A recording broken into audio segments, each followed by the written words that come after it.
100 days as an engineer in space on a Mars colony. After surviving a nuclear attack and building such an effective bunker, I've been recruited to start a new colony on an alien planet. I will have to survive on a barren, harsh planet and have to learn how to craft dirt and water, fight and dominate whatever life forms are on this new world, and maybe even build a base that will make this new world a gold rush world. Or should I say, a diamond rush world. But first, my launch ceremony is today. I will be the brave hero that shines as a beacon for all mankind in this... What's that? Said you just want to shoot me into space because I smell bad? Well, no matter. Still counts as a brave hero in my book. Let's head out on our journey, and I'm sure this won't go horribly wrong. Now it's only 69 months till we get to our destination. That's plenty of time to tell you guys about my new Minecraft fanfic called What Are You Doing, Steve? Chapter 1. Okay, I'm not saying I'm having any trouble up here. I had assumed that the controls would be more like an Xbox, so the landing on this planet might not go too well. Oh wow, a crash landing. Surprise, surprise. Made a pretty impressive crater though, no lie. Speaking of impressive, as I start to drag myself out of the burning crater, I see the dead, barren wasteland of a planet that I've landed on, full of red sand for miles, and an atmosphere filled with dust, but also breathable air. Radioactive and kind of smells like a boy's locker room, but breathable. And this planet does have life, or at least there was some kind of life, because the world is covered in these dead bushes. Speaking of life, there seems to be a greeting party coming to welcome me. Wow. So this planet has no water, or dirt, or wood, but it still has zombies. Yeah, great. Great planet so far. Well, this clearly isn't the real world Mars, because it has shrubs and breathable air. So I'm going to have to find a name for this brand new planet. Luckily, I'm super creative with naming things, so I'll call this, Mars, but with a Z, so it's not copyrighted. Or at least that's what my lawyers tell me. Then again, I have been exiled to an alien planet, so maybe not the best legal team.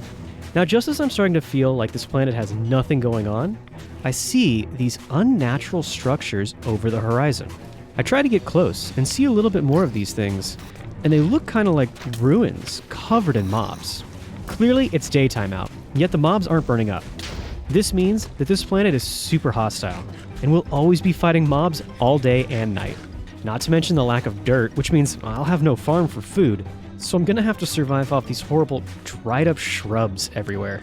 I try to make my way back to the ruins when I see it. One of these blocks is jungle wood. I don't know how it got here, but I don't care. Finding this is a lifesaver. This changes everything. Clearly, this planet has a history, some crazy backstory, and a bunch of secrets that it's holding, but I don't really have too much time to ask a bunch of questions. I need to grab this wood and get away from these mobs. The next set of ruins has a dead tree in it as well. It's almost as if these ruins were an old ancient greenhouse, maybe like a temple surrounding these dying trees. Again, I can't really stick around here and find out. Oh, get it? I can't stick around because it's wood? I love this playthrough already. I quickly make a beeline back to the crash site, and I start to dig into one of the sides of the crater. This is going to have to serve as my shelter at least for the first night. I get that first wood turned into a crafting table, and I start mining some stone. And soon, I'm already getting my very few first steps towards my new colony base. And I shouldn't get too ahead of myself. At this point, it's still just Mom's basement hole, and mobs aren't getting any easier. I gotta hop my way around the lava, and for the second time in day one, I almost die. I have to quickly block myself into the hole, and man, my food options are not looking good. I'm not really super excited about going up top and fighting more zombies, so soon I find a cave really close to the crater, and I start digging down to go mining. And no, this isn't cowarding away, this is all part of the plan for colonizing. I swear. The good news is that this new planet has the exact same ores as back home, so we're going to be able to put our engineering skills to good use. The bad news is that there's no water or dirt even way down under the surface. So, with only 2.5 hearts, I pop my head out. I make a desperate dash, trying to grab any food that I can grab before I get one shot. I hide, and I eat, and I just pray. I manage to get some of my health back. and to make a quick run to get back into my hole and just block myself in. Luckily, this is a resource-rich world and has a ton of iron, and we can spend our first night smelting and working on the, base, heavy quotations. And I know I have to be really careful with wood, because I can't grow my own, and this planet has almost no trees. But I do decide to make a chest and an iron pick. As I'm taking a moment to rest, waiting for the iron to smelt, day 2 starts. All of that was just one day. This is going to be rough. No food. I can't do much more than just go back to mining. When I find, yeah, that's right, zombies down here too. I thought the underground would be Oh, wait, this isn't a zombie. A Martian. There's Martians hiding underground. So this planet does have intelligent life. And they seem to be completely neutral mobs. I just don't understand why they're hiding down here. I mean, sure, there's zombies up top, but it can't be that bad. What really happened to this planet? Sadly, Duolingo doesn't have a Martian option as of yet, so I can't ask these two what's going on. I'll just have to find out for myself. With limited food, I have to return to the surface and try to forage for something to eat. I get back to base and set up 3 more furnaces for all the ores today. I now have enough iron to get armor and cover my naked little butt from those hungry mobs. I even get lead to make a little bit of light radiation shielding and set it in my chest plate. This is pretty weak, admittedly, but it should protect against the natural radiation coming from space, since this planet has 0 ozone or magnetic protection. Just to be safe, better craft up too. Then, we need water. I see that we can extract water from cactus on this planet using a machine called a fluid transponder. But now, what's more important than water for survival? That's right, gentlemen, your wiener. Speaking of holding in fluid, I craft up some leggings, and I add a radiation shielding, which absorbs the pee. Then, I craft up a reception coil, tin and copper gears, and soon we have everything we need to make our first machine for this Mars base. But you guys probably already know what our very first problem is going to be, though. This machine is going to need some power if we want to get it working. And even though thermal expansion machines, like this one, use very little power, we're still going to need something. Plus, our more immediate problem is starvation. My health and food bars, they're looking uglier than my FPS. So I need to make another brave trip out to the surface for scraps. I've had to do a lot of restarts in these first few days of this Martian playthrough, because the starts are just so harsh on this planet. I've got a solid beginning here that I really like. I do not want to die right now and get sent back to the title screen. So this is some pretty booty-clenching stuff right here. Find a good patch of shrubs, and I start to get eating right away. In fact, I get just enough food to get a little bit of mining done. I get so much mining done, I actually break my pick before I run out of food. And yes, just like in all of my videos, I'm going to be cutting out most of the boring mining parts just to save time. I mean, this video really can't get any longer. Back at base, we're getting enough resources to start getting our base really up and going, including getting enough uranium to start a decay generator. For those of you who didn't watch any of my other Nuclearcraft videos, I won't make you go back and watch them. I'll try to explain everything like this is your first time. For example, let me explain a decay generator. It makes RF, electricity, when it's touching a radioactive block like this uranium block. So we set that down, and then we set the generator so that it is touching it. Cover these holes so no creeper dive bombs us, and then we get our machine set touching the generator as well. And yes, I said it would make power, but I never said it would make a lot. So we make another radioactive block, thorium, my favorite, and then we add that to the generator as well. Now, in the meantime, while that's charging, let's figure out what it takes to craft dirt. It takes biomass and slag, which both take their own machines to make. Looks like this is going to take some sciencing after all. But first, our biggest breakthrough yet. Ladies and gentlemen, the planet Mars now has fresh, liquid water. I gotta say, an infinite water source has never looked so refreshing before. One small step for man, one giant leap for thirsty boy kind. If I can solve the water problem, I can make some fertile dirt. Should be easy. Just poop in the sand, right? I mean, that's what Matt Damon did. Sadly, though, it is going to take a little bit more than that. So we might as well get into the industrial process and get our first manufactory crafted. This machine is the cornerstone of Nuclearcraft for doubling your ores and building more advanced machines. Plus, it just makes me happy. Well, at least it does when it has enough power. We need to process this nickel to make Ingvar so that we can make our sawmill. This will help us turn all the dead plants on the surface into usable biomass. Next, we craft up our gears, and soon we have a sawmill, which we can put in the place of the fluid transponder. We have this cactus, and we start making biomass. But we don't have any power. Now, I could do the same thing I do on most of my Nuclearcraft videos, make a fission reactor and get some more power. But I'm trying to terraform this planet, and I don't want the first thing we do to be litter it with nuclear waste.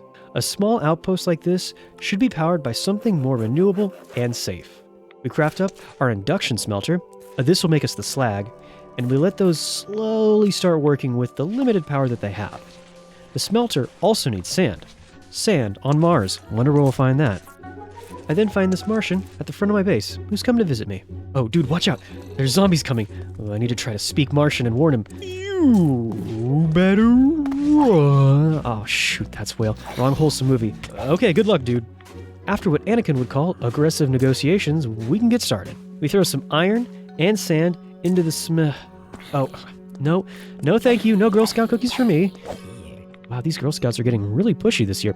Okay, I'll take 1 box of Thin Mints, please. I said 1. And, while Thin Mints are nice, this slag is even better. Now, we just need some biomass. And this machine hasn't even gotten started, has it? Great. Okay, it's really time for some solar panels. Basic panels are pretty easy, except they do require crushed quartz. That means we need to go to the Nether, which means we need some diamonds. Luckily, Mars does have those lovely crystal caves, which have both emeralds and, yes, diamonds. And before you go thinking that emeralds will be useless with no villagers, trust me, they'll come in handy. You'll see. Day 7, and we get back to base. We then craft up our first diamond pick, and we head right back outside to grab some obsidian from the crash site. Then, we jump into the Nether and, hey, spawn right next to a fortress. Perfect. Luckily, the Nether here on Mars is an exact copy of back home, so we can get all the good things here we need like quartz, but just like the old Nether, it comes with all the pains as well. And this time I fumble a little bit here, and we do not get our return to sender. In fact, with our low health and absolutely no food, looks like we're the ones who are going to be returning. We pop out of the portal, and on day 8, we're ready to get our first solar panels. But maybe we should grab a little bit of food first. I grab these red balls, which say cactus fruit, but when I bite into one, the Martians all start pointing and laughing at me. This is making me think we might have a Martian oyster situation on our hands here. What, don't get that joke? Just look up Rocky Mountain oysters, kids. Enjoy. But hey, I'm not gonna lie, they are pretty tasty. And they give me a little bit of energy so that we can, well, make more energy. We start to crush our quartz for panels, and then we get enough uranium and thorium to power another decay generator. Now, we can start to expand our base, and I add a second decay generator, but honestly, I want to move past these things as soon as we can. Speaking of expanding, we're quickly getting too big to fit in this hole anymore, and we're popping out the surface. And if you're wondering why I don't just dig further down, the Martian rock is like mining through obsidian, so yeah, no thanks. We set up the sawmill on the second generator, but the manufactory in the middle is still hogging all the power. So we're going to need to get those solar panels now. And soon, we get our first 3 solar panels. And now, we're already headed to the future of meeting our power needs. I place the first few down right on top of the machines, and they start to crank out 20 RF per tick. See those sparkly little things up in the sky? Those are called stars, and they only come out at night. And no, they aren't strong enough to power solar panels. Yet they are making power. So what gives? Well, the Mars mod, Space Dimensions, is still in beta, and the day and night cycle is a little buggy. So despite the looks, it is technically in the middle of day 8, and the solar panels are hot and fired up. And with each machine having its own solar panel, it does manage to get the sawmill working. And soon, we're rewarded for all of our hard work with our very first 2 pieces of dirt. Who knew that dirt would be harder to get than diamonds? Now that we have our water and our dirt, it's time to get some seeds. And no, this dead planet's seeds are just not going to cut it. But in order to get our seeds, we're going to need a market. And that requires wool. Now I'm thinking we probably shouldn't plan on finding any space sheep, nor space shepherds, so I'm going to try to kill some spiders for their string. Unfortunately, things don't exactly go to plan. And as I'm out collecting more food, a witch makes sure this trip is a short one, and I need to run back home. While I'm stuck down here, waiting for the poison to go away, I do look through the crafting recipe for string, and I see that I can use a harvestcraft plant called sisal. Sisal is one of those, quote, crappy shrub plants native to this planet. Okay, maybe I shouldn't be so quick to judge these plants just yet. Soon, we have our wool, and just enough wood to make the market. And again, weirdly enough, the emeralds is the easiest part of the recipe for the market, somehow. Now, we can order some seeds, because Amazon even delivers to Mars. Oh, it's even free shipping because I have Prime. Speaking of Prime, it's Prime time that was so bad, time to start to grow the first crops on this planet, since the extinction event. I first decide to grab some saplings, run outside, place down the dirt, and with some quick bone meal, I get nothing. Now I'm kind of worried at this point that the planet might not support any kind of tree life. But soon, we kill another skeleton, and I finally get our first tree fully grown. I was a little bit worried there. We cut it down and get some wood, and I make sure to grab all the saplings for replanting. Now, with a ton of wood, we can start to make a hopper system to add to our manufactory like I always do. Sadly though, we have two problems. One, we can't put a hopper and a solar panel on the top of the manufactory. And two, well, even without the hopper, we were already starting to outgrow this little hole in the ground. So I set up the hopper system, but then I grab a little terracotta. I have to start to make a protective wall around the surface of the base. Yes, we're going to make something better than this. We'll replace the terracotta with something more spacey. How dare you think so poorly of me? On second thought, I don't blame you. By day 10, I decide that we should probably finish up this first real building, using heavy quotes on that one, and we get a structure that helps to keep the mobs out. And with this, I'm feeling safe enough to break out the floor and connect our little walled off area with the whole base. One of my viewers told me in the comments that he always starts his base underground, then he connects it in the final build. And that's what inspired me to try this right here. So thank you. And if you go look in my comments and see his name, you'll understand why I can't say that here on YouTube. And speaking of something that I really don't want to say out loud, I can hear something, and I'm hoping that that's not what I think it is. For now, I'm not going to get distracted. We start to add our solar panels. And if you don't think a space base with solar panels on the roof doesn't look sick, you're lying to yourself. I normally just go straight for hardened flux ducts, but because these solar panels are producing much less RF, lead flux ducts should be just fine. Then, we run the flux ducts from all the solar panels to the back side of each machine, making a sort of a grid in the back. A power grid of sorts.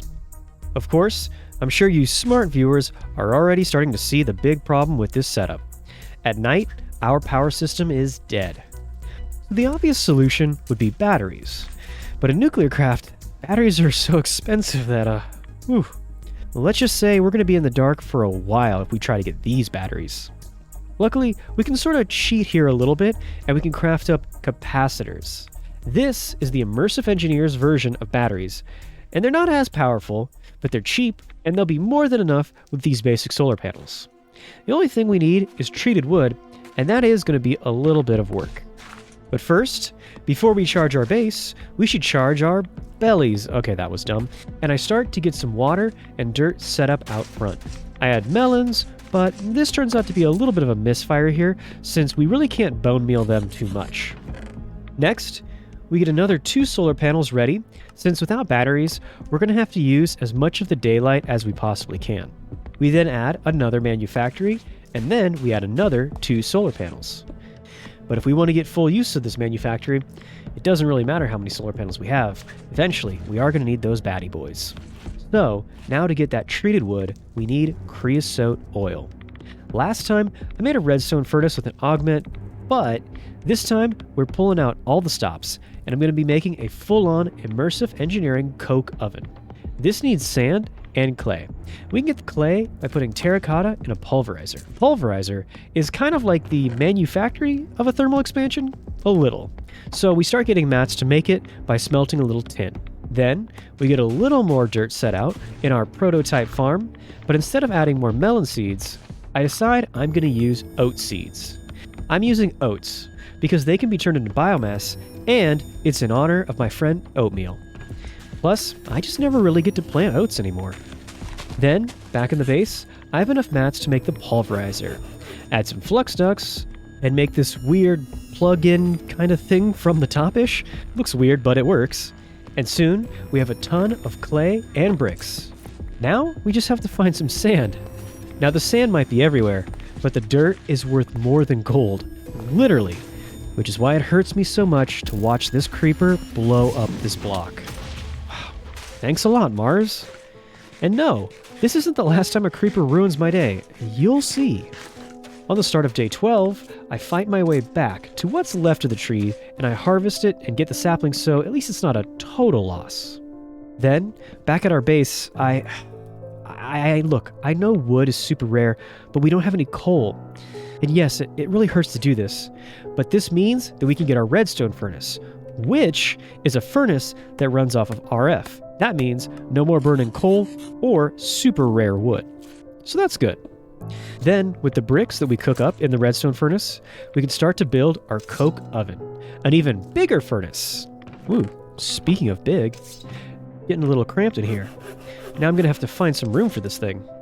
Okay, so over in this corner here, buried halfway under the Martian surface, we place the coke oven. Or at least we start to, for now. And it's a good thing we're starting to do this too. We really need this oven. We really need those batteries, because our solar panels are unreliable at best. So we get some more coke oven blocks and just not enough, which is frustrating. So I decide to take my anger out by making even more solar panels. There, I showed them. You know what? I do feel better though. Now we get our coke oven, and finally we don't start because we ran out of coal. Ugh. Okay. Well, that's definitely going to go down in the L column. We also don't have any copper, so that's going to go down in the double L column. And all I ever wanted was a W. We're going to have to hit the mines again. Before I do that, I want some food, so I get some crops growing. So now, the sawmill is full of biomass, and my inventory is full of dirt. Well, 6 pieces isn't full. Shut up. Let me eat my Martian balls in peace. Now, with a little bit more dirt, we can start to spread our wild oats and finish the day by heading down into the mines like the diggy boys we are. The big thing we want down here is coal, of course, but also some uranium is good, and I wouldn't say no to some thorium too. Don't want to be rude. Finally, after a full day of mining, we head back to the surface. But maybe we also stop to grab a little copper as well. Then we pop up back on the surface, and like always, I make a mad dash back for our base. We then back up this dump truck full of booty into the top chest so that all of our ores can be automatically doubled, then smelted, and there's no micromanaging from me required. But me being me, I do end up doing a little micromanaging, and I end up adding all of the coal to the coke oven, and I set up the copper so that it's the first thing processed. And finally, we get a tiny amount of oil. This isn't even enough oil to give your mom a proper back massage. But then again, that is a huge amount of oil for a lovely lady. Oh, you know what else is lovely? Seamless transition. This lovely tree. Until a creeper once again blows it up and destroys the dirt block. Now I'm sad. I really could use a massage. But I won't be getting one anytime soon, because I need to add this wood to the manufactory and grab some creosote oil from the oven. The manufactory will make 6 planks instead of 4, which is a decent yield. We then use the creosote oil and 8 planks of wood to make our treated wood. This is the opening material in all immersive engineering builds, including the capacitors. I craft up just one at first, just to test to see if it works. Then, I go over to add it to the solar panels, but I decide to move each one of them up 1 block. And in the spot that used to have solar panels, between the panels and the flux ducts, I place the first capacitor. The power goes from the solar panels down and is now collecting in the capacitor, aka battery. Then, to move the power out of the battery down into the power grid, we use the engineer's hammer and bash the bottom till it works. After making sure that everything is working, I start adding all the solar panels back into place. And then I craft up 5 more batteries, 1 for each solar panel, but if I'm being totally honest here, this is pretty overkill. These batteries will never fill up with these weak little panels alone. Even in the middle of the daytime, and even with these batteries, we're still pretty low on power. In the meantime, we're going to try to add a bit more room for storage. We then head out to do a little bit of farming, which yes, does include almost dying, just a normal day on Mars. Even after that near-death experience, I decide I want to risk it all again, and I head back to the temple ruins. I'm pretty sure that I saw bones of some giant ancient monster. Sure enough, I find it, and I spend the rest of the day collecting stacks of bone blocks.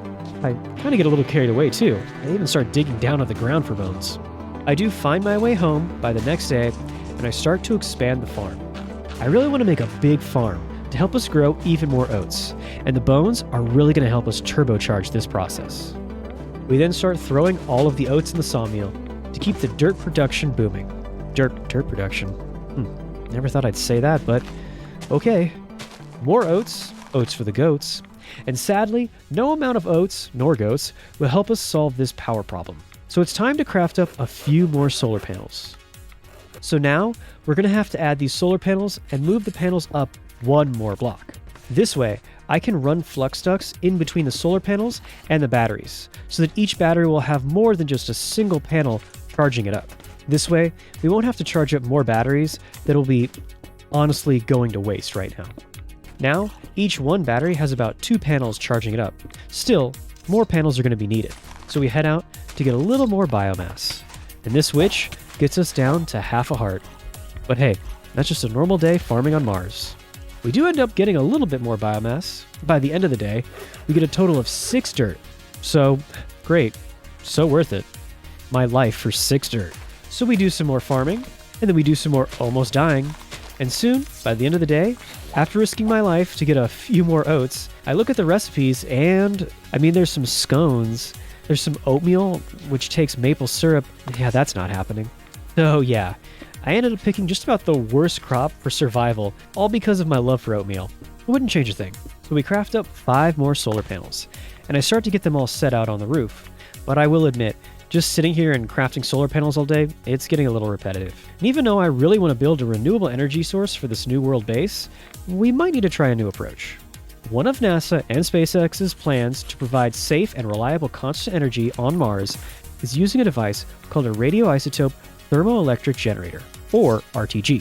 This is a battery of sorts that uses the heat released from decaying nuclear isotopes.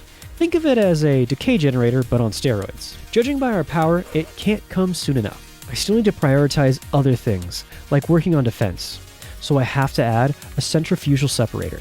I'm doing this so that, hopefully, one day, we'll actually be able to farm in peace. And the first step towards this dream is pulverizing some magma blocks.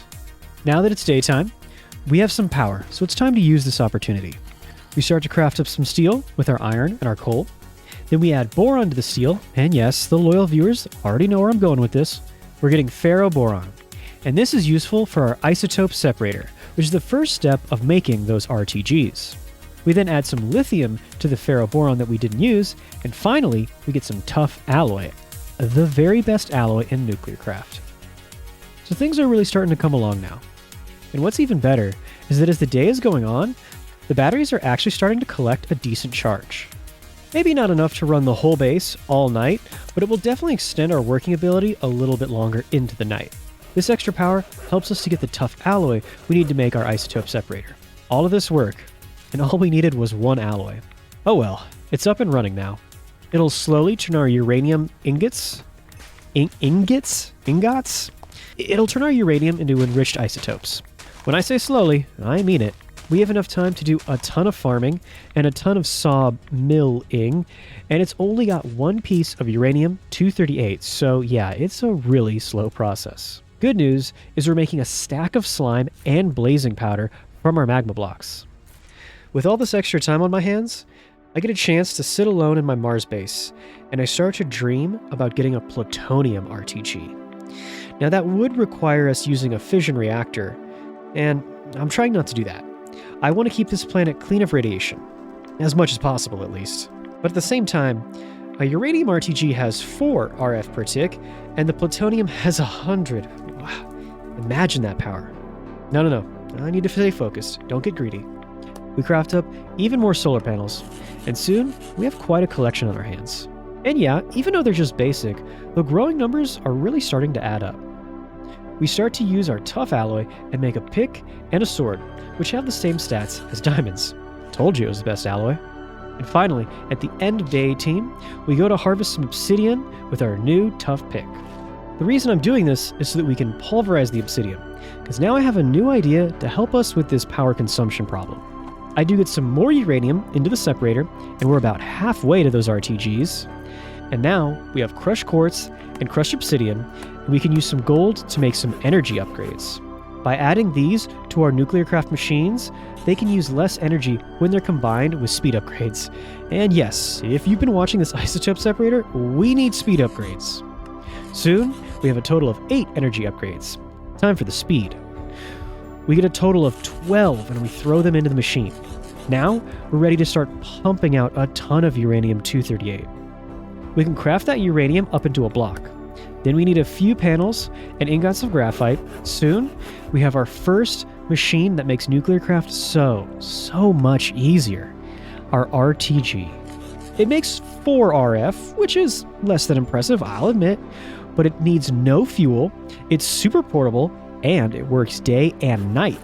Basically, with these added in the base, we'll have solar panels in the day and battery power through the night. If we run out of all of our battery power, we have RTGs to give us auxiliary backup power for emergencies. Day 19, and we have 4 of these bad boys, and I know, it's not a fission reactor pumping out thousands of RF, but I cannot oversell how much these things really smooth things out for us. As long as we have a few of them on the power grid, we're always going to have a little extra power to help us out. Now, with the power grid getting a solid upgrade, we can start to focus our attention on our bigger mission here, terraforming the planet. We start to craft up a decent amount of bone meal and start to power grow all of our oats. And I make sure to save plenty of bone meal to add fresh trees around the base when we need them. This is the beginning of our first real forest on Mars. We're finally ready to go full botanist here. And we start to plant our first potato. And, in the face of overwhelming odds, I'm gonna have to science the shit out of this thing.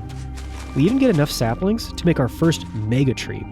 And this first one does need to come down, which is a little bit tragic. But hey, bright side, by climbing up this tree, we get a beautiful midnight view of our base. And with this, we should have enough wood to last us a while.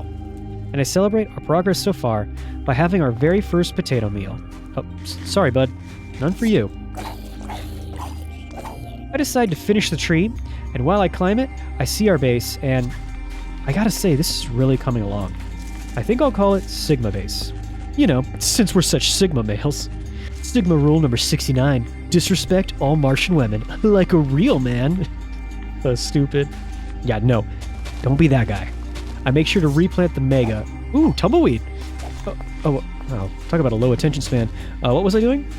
Oh, right, seeding life over the entire world. Now, with all of my success, I actually do start considering making a fission reactor purely for the sake of producing plutonium, but I can do without it. After all, I should be thinking about what's happening on day 25. I always have some crazy event happen every 25 days, and I'm worried we might get a blood moon or something. I have no defenses whatsoever. I mean, look, I don't even have a front door. So let's dive into one of my favorite mods, Open Turrets. This mod is a fairly straightforward mod that lets you build stationary automated turrets of a wide variety and level of strength. For now, I just want to set up a pretty basic turret, just to try to keep all the mobs away from my farm. So a tier 1 base and a potato turret will be fine as a test setup. And over on the small hill here, we set up a small tower. We set the turret base on top of the RTG, and it gets plenty of power right away. Then we just need to get a little bit higher up so that we can put the potato turret on the base. Potato turrets are actually pretty cool. They're cheap both with crafting materials and with their RF demands, and they don't even need potatoes. You can actually just run them with cobblestone for ammo. And while I do think it looks pretty cool up there on that hilltop, giving us a strong foothold on this hostile world, yeah, you get what you paid for. You can see just how close this zombie is. Yeah, the range of this little guy, he's more of a grower, not a shower. So after this less than optimistic display, I think a big increase in our defense budget is definitely incoming. For now, we're going to make a rock crusher. This is a critical machine to get into the mid-game of Nuclearcraft, as a lot of my loyal viewers already know. This lets us turn common vanilla rocks into more useful materials, like andesite into beryllium. Not that all these vanilla rocks are easy to find on Mars though, and in order to craft them all up, we might have to find some quartz. Down in the Nether, we grab some quartz for that rock crusher, but I also think basalt might help according to this crafting recipe, so yeah, can't hurt. We then throw a whole stack of andesite into the rock crusher, and we go out and start to pump up all of our potatoes. Everything's going pretty well. Oh, except for our defenses. Yeah, the mobs are honestly not even slowed down by this little guy. First, let's get some soybeans, which I hate to do, I know, but it is really useful for survival. And another thing I hate to do, the dirt space is just too valuable for a sentimental crop like oats, and I'm gonna have to take them out to make room to grow potatoes or soy. I know, big downgrade. Sacrifices must be made in the name of science. This is a bigger downgrade than Sonic commercials. Nah, no, those are pretty bad. Soon, we have our HarvestCraft presser, which again, we will be using to turn our soy into, well, all the things you can make out of soy in the real world. Starting with tofu. We combine that with a little salt, which we get from just some water, put that in a saucepan, and we get butter. Combine that with a baked potato, and we get a buttered potato. And finally, if we smash that in a mixing bowl with a little more salt, we get mashed potatoes. A true luxury food that any Mars colonist would envy. As one last piece of gear that might help us get through the next 78 days, we do craft up our first piece of tough alloy armor. But sooner or later, no matter how many mods you have, Minecraft always comes back to mining. So on day 23, that's exactly what we do. We finally come back on day 24, and we have an impressive inventory full of ores ready to be processed. And more good news, we have some uranium ready to be crafted into some more RTGs. We then start to place those all around the power grid in any convenient space, and the power situation is much better, which is good. We only have one more day until the day 25 event, which is bad though. I don't have much time to make anything too creative. This means I'm going to need to put my faith in some well-placed turrets to help pull us through. We also get an anvil, just in case, and I start to craft up some sugarcane, just to cover all of our bases, since I don't know what's really going to be happening tomorrow. And speaking of not knowing what's going to happen, I see that my XP bar I think is broken. Luckily, I kill a few monsters to fix it. Turns out, sometimes in space dimensions, with this mod being so early in beta, it can be a little bit buggy. Like I said earlier, with the day and night cycle having some visual bugs, the XP bar can disappear if you log out. And yes, there are more mods to come, but I gotta say, this mod pack is still well worth it. This mod has a ton of potential, but we won't be getting to see any of that potential if we don't make it through the day. So finally, at the last second, we start to craft up our turrets. When using open turrets, each gun has a tier level, and it has to be placed on the correct tier base in order for it to work. We're going to be doing tier 2 incendiary turrets, which are pretty much like iron tier instead of the wood tier potato cannons. I managed to craft up 4 bases, which is perfect, one for each corner of the base. And while I'm really happy to have these, I do need to hurry up because our time is really tight. I place each turret on the diagonal block away from the corner. This way the turret can shoot at targets that are close, touching the walls on both sides around them. These turrets need power, so I quickly run a power cord around the whole perimeter of the base so that I can plug each one in. Still, I need to make sure that this power cord is down below the battery line so that they can pull power out of batteries if they need to, and I'm sure they will. Sadly, the turrets aren't the only thing that need power. We're drained and don't have any to start the turrets up. I managed to get the very first one plugged in, and yeah, with this lack of power, this thing isn't going to help too much more than the potato gun. But I don't have too much time to worry about how we're going to get more power. I need to mainly focus on getting the 4 turrets down that we have. I managed to get 3 of the 4 corners covered with powered turret bases, but I still have some time, and I start to craft up the guns to place on the turrets. The turrets themselves are much cheaper than the bases, but they do still require iron. Well, you guessed it, we are out of iron. I try to work with the smelter to quickly pump out as much iron as I can, but it's only good enough for a single turret. Which, yeah, this does look badass, and yes, It is badass. It's the only thing I have going for me right now, and I just don't think it's going to be enough. The ammo for these turrets take blaze powder, but luckily, I've been mega producing that for a few days now.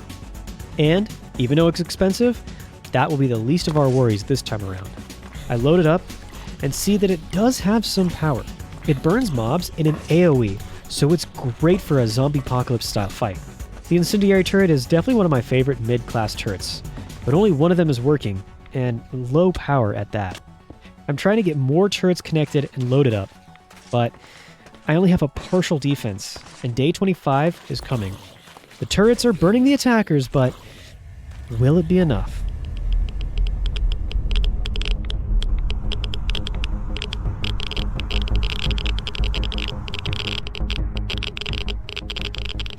Oh boy, here we go. First off, this radiation spike is no joke, and second, ew, why is it so red? Is this what it feels like to be the Kool-Aid guy? Ugh. Seriously, it looks like someone dipped the planet in Hawaiian Punch. As much as this new hue is grabbing my attention, I should probably be a bit more concerned with the deadly radiation that's flooding in. Without the magnetic fields that we enjoy on Earth, this planet is vulnerable to solar winds, which brings high levels of radiation and ketchup. This is good and bad at the same time. I was worried that there would be an attack from mobs. Luckily, we didn't get that. And I still have some of the things you need to help with radiation already in place. For example, I have some sugarcane, which is crucial. With this, we can start making bioplastic for medium radiation shields. So there's the good. The bad is, well, we don't have nearly enough, and I don't want to burn through all my sugarcane for some temporary protection. So while the sugarcane is still growing, I need to go figure something out. ASAP. I run for the underground, and right away, we lose our membership to the Communist Party, and the red fades away. And one more serious note, the radiation down here is a fraction of what it is on the surface, and this makes sense. The radiation is coming from UV rays, and deep down in the mines, we don't have to worry about those. And as spooky as this lava-filled Mars underground is, it is much better than the microwave surface, so I do stay down here for a full 2 days. When we make it back to the top, we do lose the red nausea, but sadly, we keep the radiation. So we're going to need to get to work.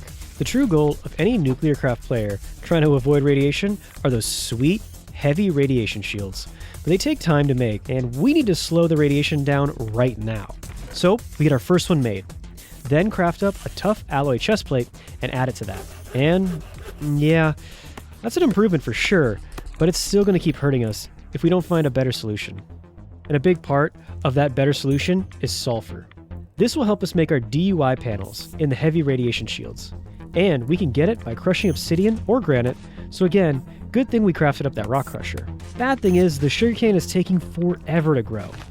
And with it, the trees are also not growing. So I'm starting to think that maybe on this planet, we won't be able to have any naturally growing trees on the surface, which is a bit worrisome. In my frustration, I start to think about making a fission reactor after all. I really wanted to keep this planet radiation free. And foolishly, I thought I had control over that.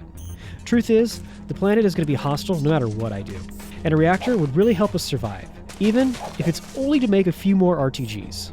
My sugarcane is growing, so at least I know I can grow a little bit on this planet. But at this point, I think it's smarter to replant the sugarcane because we really need this to grow. We can grab some quick obsidian from the crash site again, and we can take that to the rock crusher for our sulfur. And also, it gets us magnesium, which is good because we need this for our nuclear fission controller, the central block of any nuclear reactor. Speaking of nuclear power, we do manage to get a few more RTGs, but in truth, these are just too weak, and they won't help us if we want to expand our power usage. And I have a super elaborate, big endgame plan that will get rid of the radiation, and it needs a lot of power. And yes, you heard me correctly. I didn't say protect against the radiation, I said get rid of it. But we'll get there. I have to deal with a few things first, like the fact that we can't dig down. Instead, I'm going to have to craft up a bunch of iron sheet metal. I find an area right behind the main room of the base that doesn't have any farmland, and I start to dig out all the sand. Then we start to break out that sheet metal, and we start to build the walls of our new reactor room. Now I'll be the first to admit, this kind of build is super simple, but the whole point is that we're trying to make this seem realistic, like a functional Mars colony. I'm not trying to be pretty or decorative, we can't do anything large or luxurious. A real, first base on Mars will be half buried, cramped, and made of strong materials with no flower pots on this bad boy. Then we get the very first steps and start making our reactor. Now this is going to be a much smaller reactor compared to what I normally make. I've built plenty of fission reactors in a lot of my other videos, and this video is not going to be centered around that.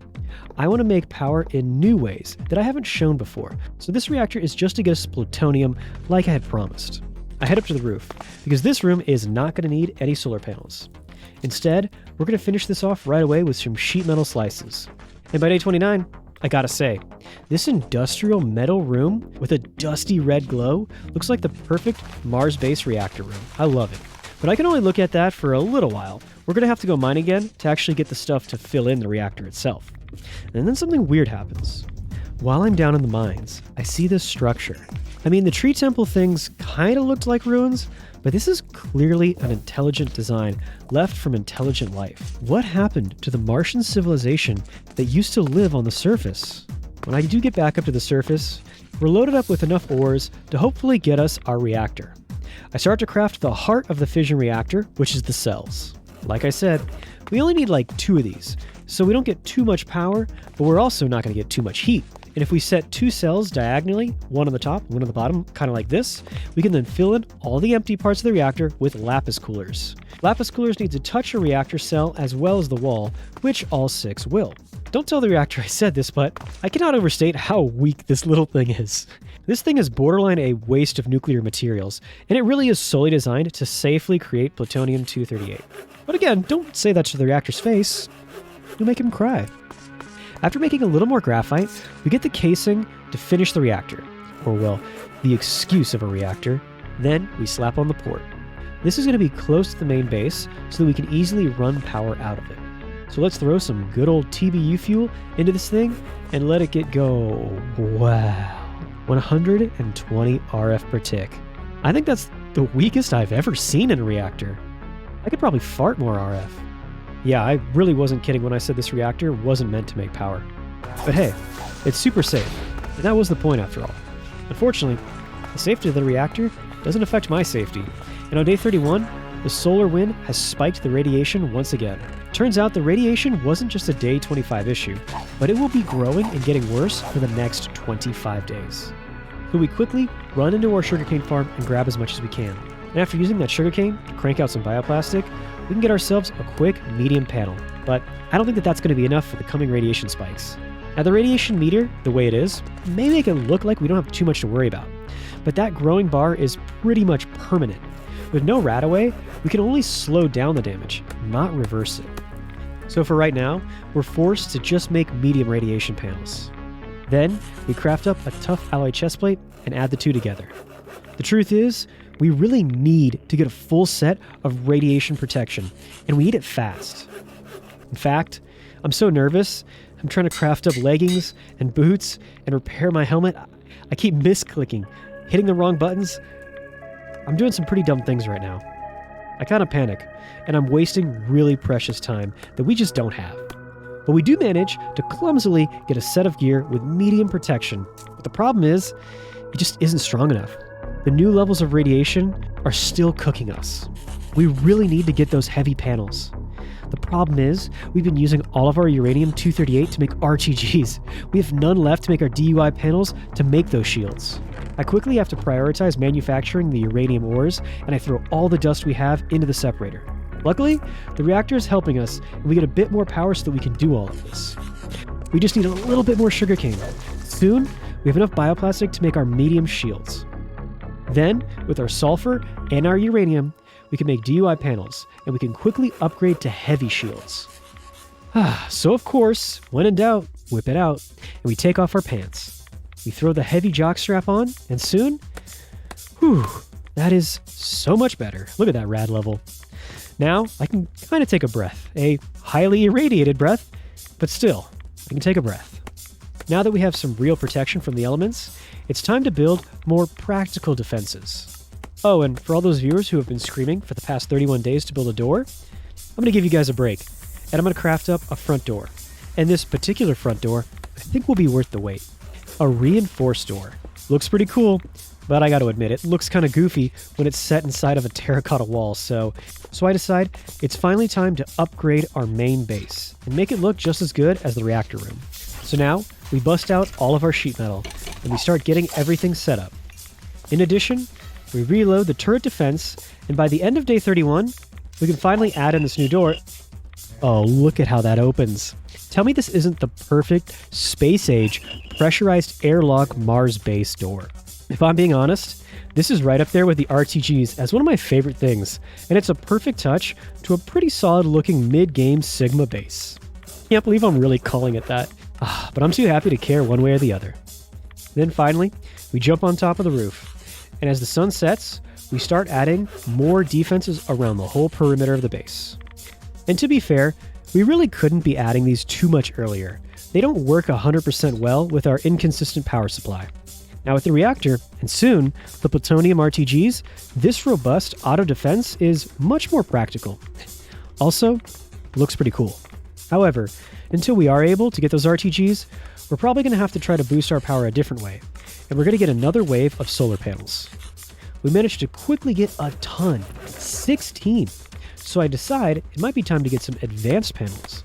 Then we upgrade the basic panels to, well, advanced panels. They're literally called advanced panels. Did any of that make any sense at all? Then we get up on top of the base once again, and we set up these two new advanced solar panels right on top of the batteries. Then we add the whole new line of some of the basic panels to the roof as well. Then we get the whole system plugged in, and we run the flux ducts underneath every panel. I'm still not a huge fan of solar panels, but in this number, with these batteries helping them out, even I have to admit, this is starting to be really helpful.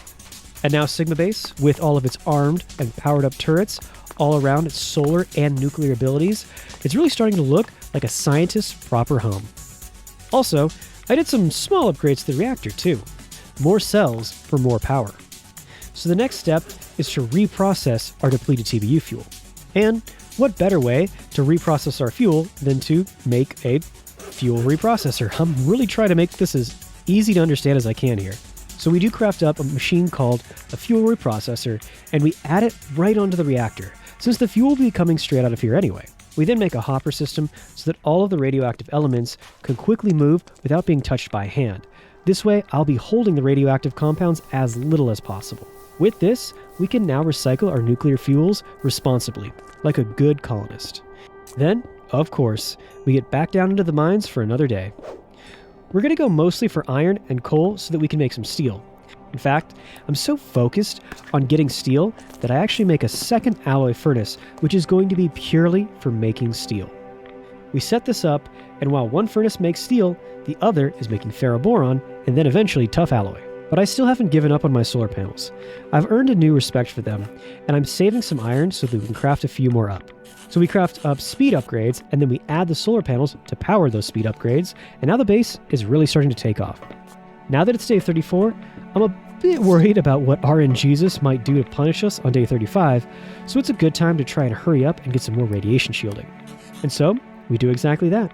We throw it into our chest plate, and soon, our rad meter is cut in half once again. Good, but we still might need a little bit more help if tomorrow brings even more rads. Speaking of rads, we're going to be getting a bunch of Neptunium from the Repros TBU.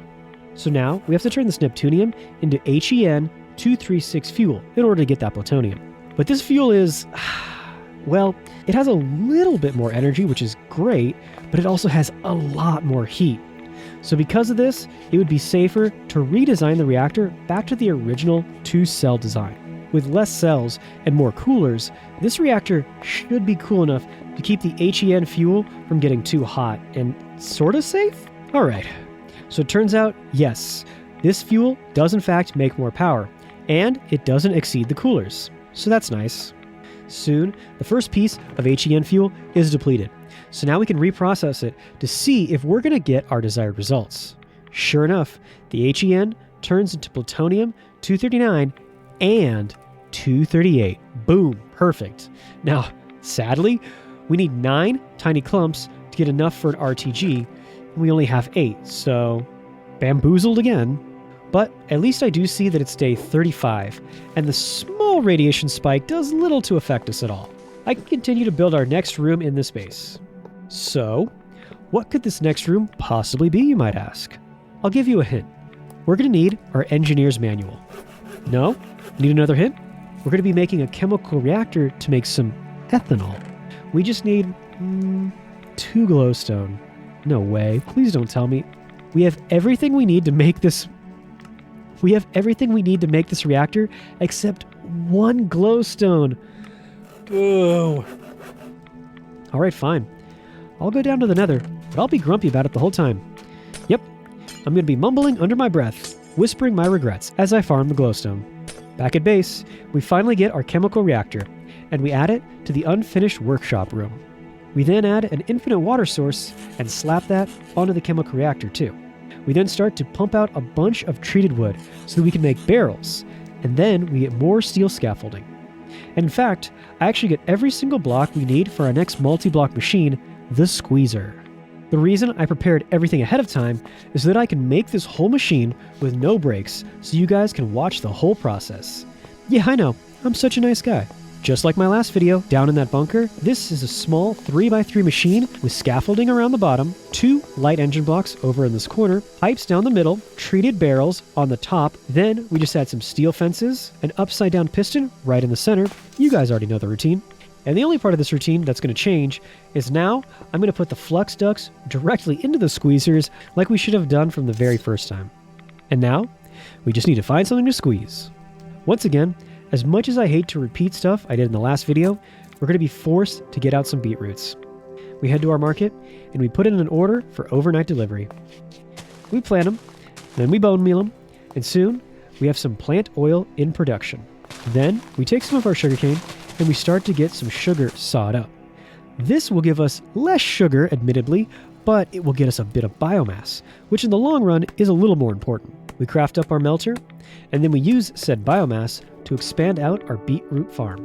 Then we can get started on our next immersive machine.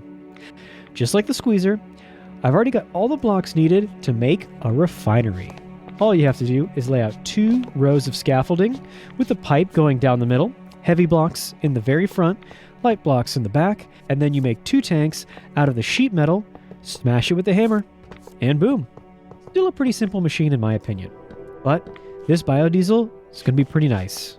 We then connect our 2 machines with some pipes so that the plant oil can drain directly into the refinery. And now all we need is some ethanol. So we set up our melter, and we even connect it to the chemical reactor so that it will automatically fill with molten sugar and water with the infinite water source. This means we can get ethanol just by adding some sugar to the melter. Using pipes to connect machines like this is something that I'm still working on as a Minecraft player, but this video I really start to nail it, but you'll see all that as soon as I add on the laboratory. For now, we're going to fill up this jerry can full of 10 buckets worth of ethanol and move it all to the refinery. That way it can mix with the plant oil and make our very first diesel. And of course, you probably saw this coming. I craft up our drill. For the new viewers, a drill is an immersive engineering tool, and it's pretty simple to build on its own. But the one complicated thing it needs is the biodiesel to run. Hence why we made the workshop in the first place. It's a smart move to get yourself a drill ASAP. What's not a smart move is ignoring that creeper right there. Did you guys see it? Because I didn't. Then this happened. Yeah, a creeper went right in the middle of my workshop and blew everything up. I just finally finished these new expensive machines. Was just starting to make some industrial progress. Yeah, I don't know if you can tell here by the shaking, but I was mad. I'm not even going to try to play it cool here and hide it. This one really broke me. Luckily, the only blocks that were lost were some scaffolding and small stuff like that, so I can repair it pretty quickly. But the worst part is, this made me feel really stupid. I mean, come on. It's so obvious. I have no walls to protect me. I just wasn't paying attention to my surroundings. I mean, come on. I already did this right the first time. I should have done the same thing I did in the reactor room and finished the room first before I put a single block down. So at this point, I don't even care how dumb this looks. If I don't have enough iron to make the wall, I'm filling it in with something. So yes, our Mars base is now made out of wood. At least I get enough biodiesel to fill the jerry can, and now we can make the steel drill head. Finally, we use our workbench to assemble the whole thing, and this is the part where the creeper came up and scared us, so at least we got caught up pretty quick. So the drill is all fueled up. Now, I just need to fuel up my belly, and that still sounds so corny. Then, I see this Ruptor. It's the most basic form of Parasite. I slap it off into the crater, thinking that it's gone and done. Then, for the first time in this playthrough, the Parasites start attacking me. For almost 40 days, they've been passive, and nothing more than a few small bugs. I'm in shock, and so stunned they almost kill me right here. Because now I know we have a brand new enemy. And yet my emotions are still so split, because I'm super excited that we have this new drill. With this drill, I can now carve a 3x3 tunnel into the underground of Mars. I've got nothing that could upset me today. Okay, I take that back. 230 millirads. That is... oh my... that's unfair. This is nothing short of a death sentence. The only good news is that the worst of the radiation is when you're outside in direct sunlight. In my base, it's only 32 millirads. Wow, only. So now, just getting shields isn't good enough. We need to get ourselves some good old Radaway to get back in the game. Luckily, we have some ethanol, which is half the battle to getting Radaway right there. And that's good, because we are halfway full on our rad meter too. Now I've done this a ton of times. It should be pretty simple, but this time I'm really going to have to speedrun it. We need 2 more machines to get from ethanol to Radaway, and those 2 machines are the fluid enricher and infuser. Luckily, we've been preparing for this, and we have everything we need to make both machines, which is good, because now we are in the mining fatigue stage of radiation poisoning. I set them down, each as close to the chemical reactor as I can, and I start to load them with ethanol. The other ingredient we need is glowing mushrooms, and, well, I only have 4 of those. In the back of my mind, I know this isn't nearly enough, but I desperately try to add more ethanol, thinking, I don't know, maybe it'll help, just as I had feared. It's not even enough for a full bucket's worth, so this is no good. Yeah, I guess I spoke too soon when I said we had everything we need to make Radaway prepared. So it's a quick sprint into the Nether for us. Wow, look at this radiation. Now the good news is that we get a break from the radiation down here in the Nether, so we can take a little bit more time and just think. The bad news is, I normally get my mushrooms by bone mealing them, and down here in the Nether, you just can't bone meal your shrooms. Yeah, that's a real oof right there. Well, even without bone mealing them, there is enough down here so that if we just take a little bit of time, we should harvest enough. And I gotta say, with this mining fatigue, this is gonna take a while. But soon, we run out of food. And, whether I want to or not, one way or another, we're facing the Martian radiation again. Back on the surface, I try to rush some beets, which could help us for a bit as they boost our radiation resistance.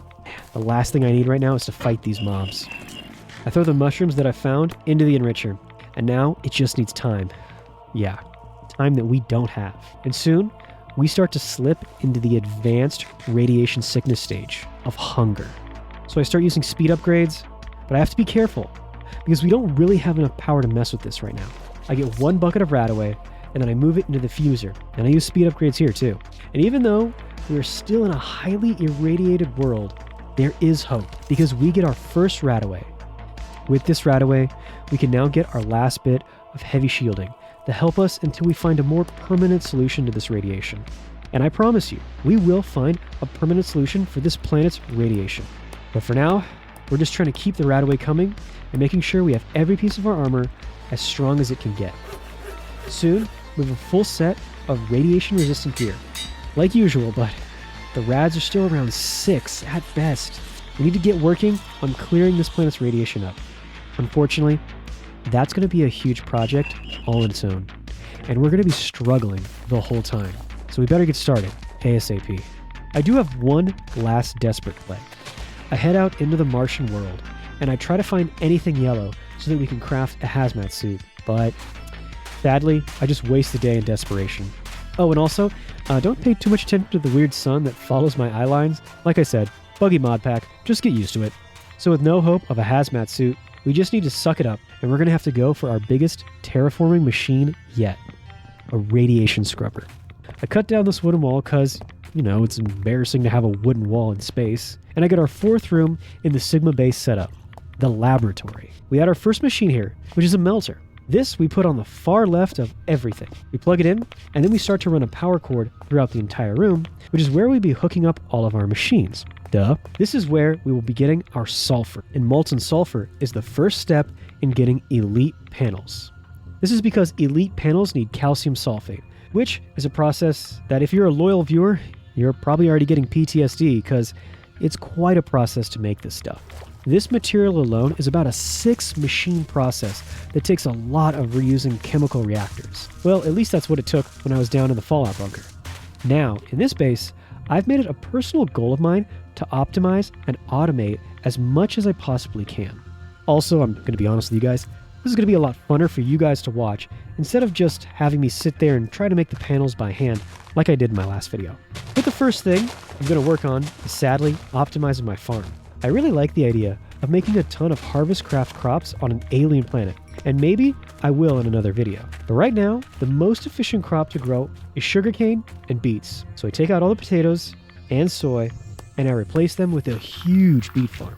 Though I will say, it is kind of fitting that the red planet is taken over by a red crop. We then head down into the mines to grab some obsidian, since crushing this will get us sulfur. And also, since I'm down here, I decided to spend a day mining too. We need a lot of resources if we want to make this lab. Speaking of which, we start to get our second and maybe most important machine, the chemical reactor, and I place it in the lab. We're going to place it exactly 1 block away from the melter, so that I can set up a pipe in the middle and so that we can all see the molten sulfur moving. Next, we need to combine the molten sulfur with oxygen. So in order to get oxygen, we craft up an electrolyzer, which will split water into its base elements, hydrogen and oxygen. Now, we're going to add this to the lab with a water source so that I don't need to be filling it up with water all day like I was in the last video. This system right here is already much more automated than the last one. And to continue in this spirit, we really shouldn't be using and reloading the same chemical reactor by hand. This may seem excessive, but we're going to make another chemical reactor and add it next in the assembly line so that we can take the sulfur dioxide from the first reactor, then add more oxygen in the second reactor to make sulfur trioxide so we continuously make more at the same time. Now the spider here comments and says it's too many chemical reactors, but what does he know? He has 8 legs and 8 eyes. Talk about overkill. Soon, we start adding our first oxygen to the first reactor, but soon might not be the right word. More like finally, because this machine is super slow. In order to help fix this process, I make a ton of upgrades to hopefully pick up the pace a little bit here. 25 speed and 26 energy upgrades to be exact. Now we're really getting some oxygen. We vent off the hydrogen because we don't need it yet, and we get all this oxygen heading to both reactors now and keep the process moving right along. But soon, we're getting some sulfur trioxide at the end, and we need to move to the next step, which means we need, you guessed it, another chemical reactor. If you didn't watch my very last video, hopefully you can at least try to understand why this is so hard. In the last video, I tried to use 1 chemical reactor and just reuse it 3 times in a row, all by hand. Not exactly streamlined, but once it's all set up, it's going to be so much smoother this way. Trust me. To get water to the third reactor, we have to run a pipe through the wall of the laboratory, and yeah, it doesn't look super pretty, I'll admit. Now while that's running, let's take a short break. Turns out, I have another little trick up my sleeve, as now we're getting a bunch of HEN fuel recycled, which means we have some plutonium-238. Finally, we have enough to make a clump of it. And then we can craft up this absolute gem, a plutonium RTG, making 100 RF per tick all day and night, no fuel, no lifespan, all in 1 block, super portable. RTGs change this game, I swear. And this one's 25 times stronger than the uranium ones. And once we plug this thing onto our power grid, it'll change the way we use our laboratory. In fact, I'm so happy with this, I make another one, and I add it up here to boost the power of the electrolyzer so that it can work day and night. Day 49, and I try another machine I've never made before. Now, like I've said, digging through this hard Martian rock is a real pain in my butt. It means that mining is a big to-do, so if we craft up a machine that generates stone for us, it would be a big boost in quality of life. The igneous extruder, which sounds gross and painful, when connected to power and water, can then turn lava into a bunch of vanilla rocks of our choosing. We can turn this into stacks of diorite. Pretty cool. But we can even go a step further. With a bucket of lava and water, you can even make a cobblestone generator block. Then we make a magma crucible machine, which will slowly turn that cobblestone rock into lava. So that means with these 3 machines, With a little RF, we can synthetically make any vanilla blocks that we want right here in the lab. We can then take those rocks, put them in the rock crusher, and get a ton of Nuclearcraft materials like crushed fluoride. We add the fluoride to water in a fluid enricher, and we can make fluoride water, the next step in making elite panels. So once again, we have to make a weird connection through the back wall in order to get water into the enricher, but soon we can combine the fluoride water to the sulfuric acid. So once again, we have to make another chemical reactor. We just need to direct all the finished projects into this central chemical reactor, and now, without moving any fluids by hand, we can automatically make calcium sulfide solution. The final step is an easy one. We need to crystallize that solution. So we craft up a crystallizer, add that on the very bottom, and now we have a fully automated laboratory. All this needs is to add sulfur into one melter and fluoride into the enricher, and out comes the calcium sulfate, just like that. As a bonus, I even add on an extra electrolyzer to process the excess hydrosulfuric acid, and this process is now extremely efficient. Now, I just hope these elite panels can help us with whatever's coming on day 50.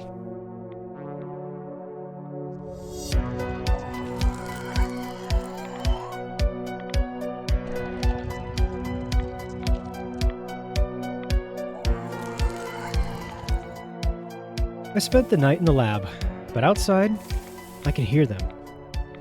Then I see this chat line that says, 1. Don't know what that means, but I know that sound can't be good. Ew. I check from room to room around the base and nope, it's definitely coming from outside. Then I hear, thunder? On Mars? What is happening? I poke my head out to see what's going on, and I get a glimpse of one. Then I run back inside, because parasites are no joke. They're super strong, way fast, and we're going to need at least a shield just in case they're starting to attack. Immersive Engineering has a heavy riot shield, which is exactly what we need for this. I slowly and cautiously eke out one more time, but that weird blob that I saw, it isn't there anymore. Instead, I see some kind of massive spider on the horizon. I don't want to get too close, but just then, looks like I don't have a choice. It abducts me and it starts dragging me towards it.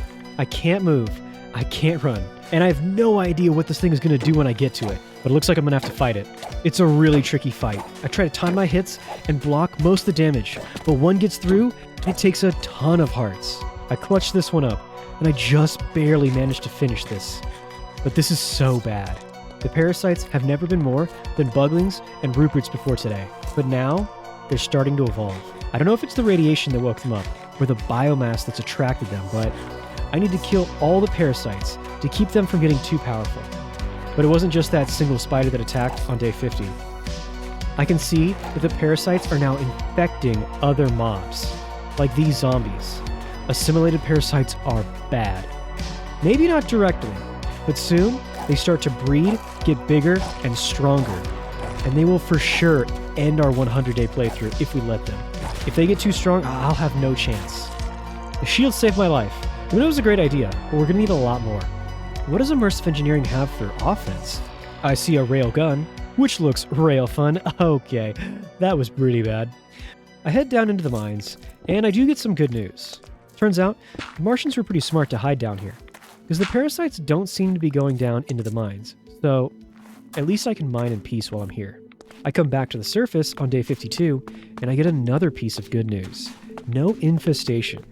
The parasites aren't corrupting the land, but right now, they're only infecting mobs. I head back to my lab, and I see that I'm really struggling for oxygen. I'm gonna have to figure that out later. I check the crystallizer, and I see... oh, jackpot. This is a huge amount of calcium sulfate, probably more than I was able to make in my entire 100 days in a bunker. And all of this was made automatically while I was down mining and fighting parasites.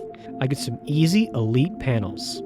I know this doesn't look that big of a deal, but I cannot explain how much this excites me.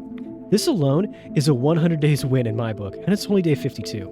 Now I need to try to figure out how to get borax next. And as I'm looking through the whole process, I'm starting to understand it will be pretty similar to the elite panels in complexity. Not great. but I really liked making the calcium sulfate, so I still want to try to automate a system for the borax as well. There comes a time in every young nuclear crafter's life where they need to go out into the world and mine more boron. For me, today is that day.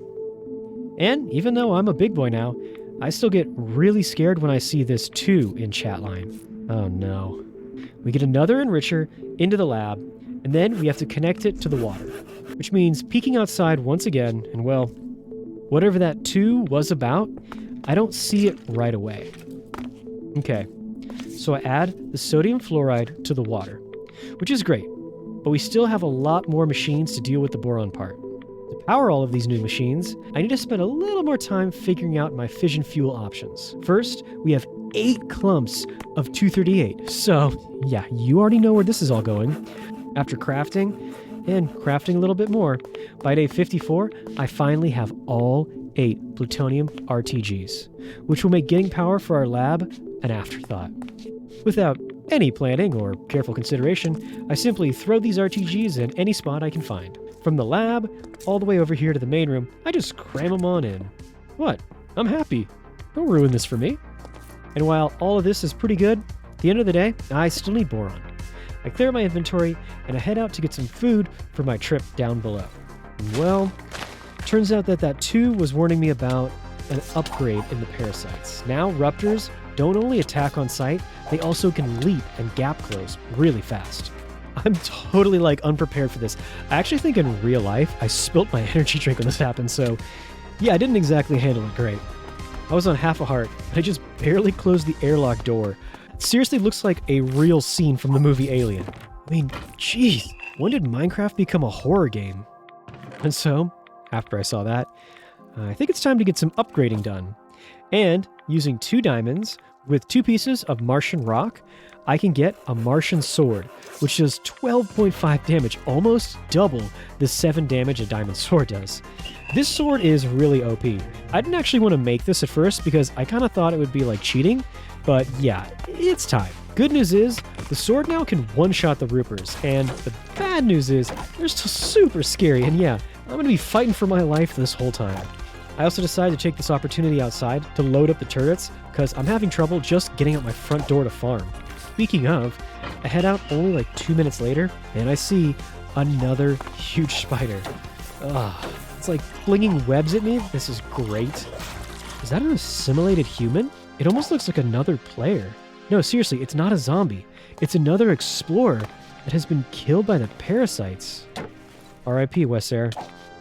I run out to the Nether portal, and I decide to take a trip to the Nether where I can just think about what's going on the surface.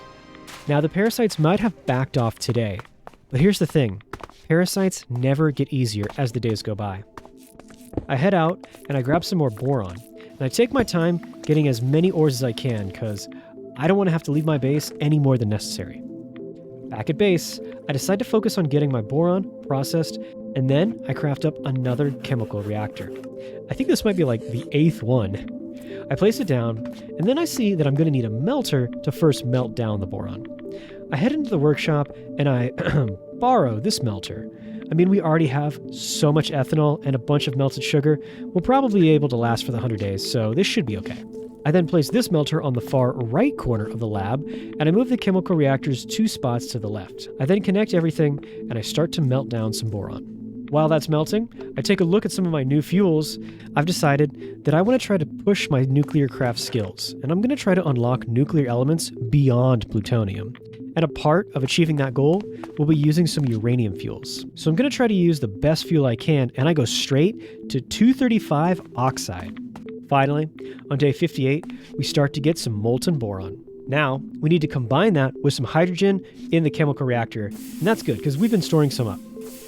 I check our nuclear fuels again, and in fact, we are starting to get some curium. I can tell by the radiation stats that this is some spicy juice right here. But before we start messing with it, we're going to need an insurance policy in the form of those scrubbers. So I set up another chemical reactor and hook it up so that the sodium fluoride solution can mix with the diboran.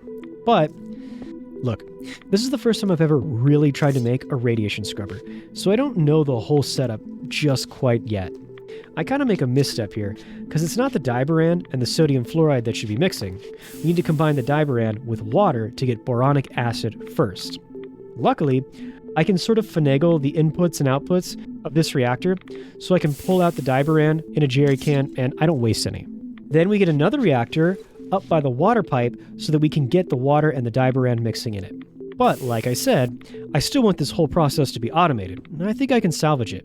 So I make this pipe that will move the diborane up into the top reactor. But do you kind of see where the problem is yet? Now I need to get the boronic acid from that top chemical reactor all the way down to the bottom chemical reactor without crossing over any of the machines and mixing any of our pipes. To do this, we're going to have to take a little adventure outside, which is not exactly awesome when the world is writhing with parasites.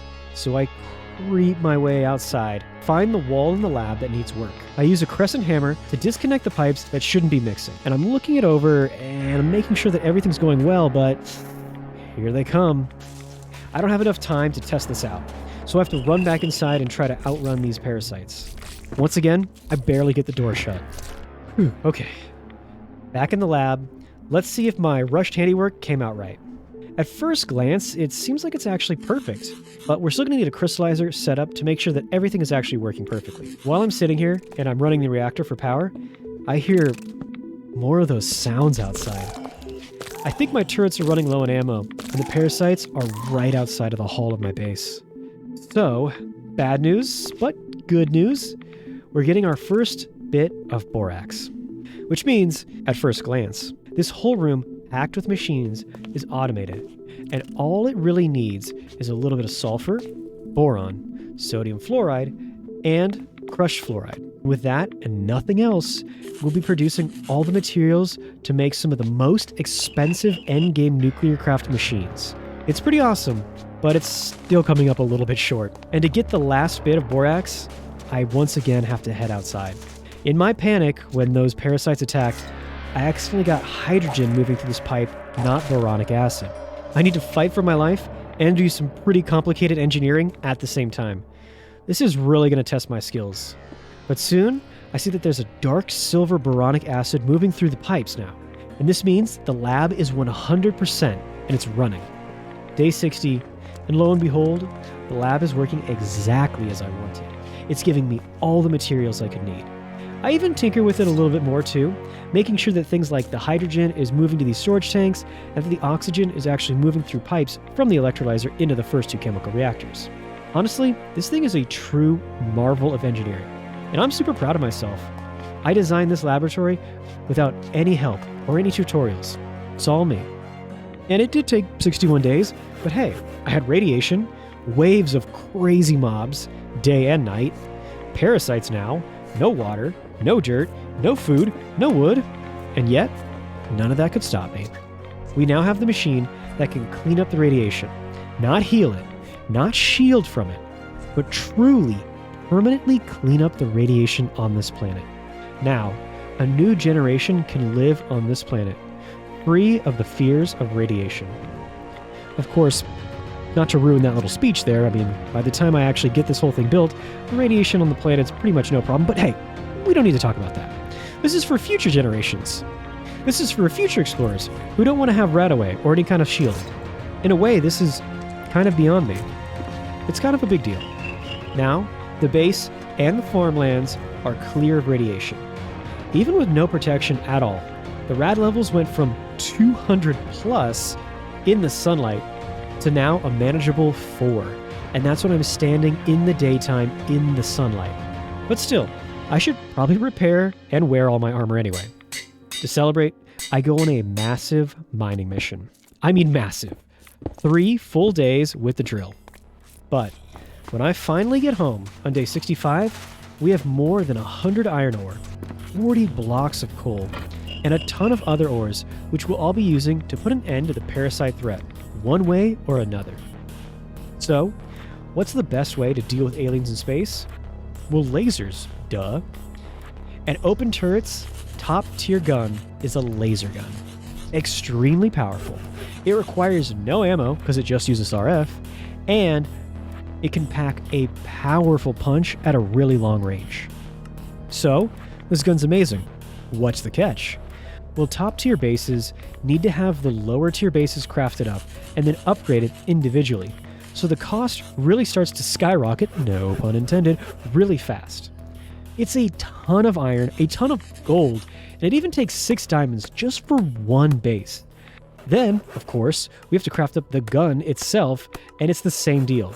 The best guns really add up when it comes to materials and cost.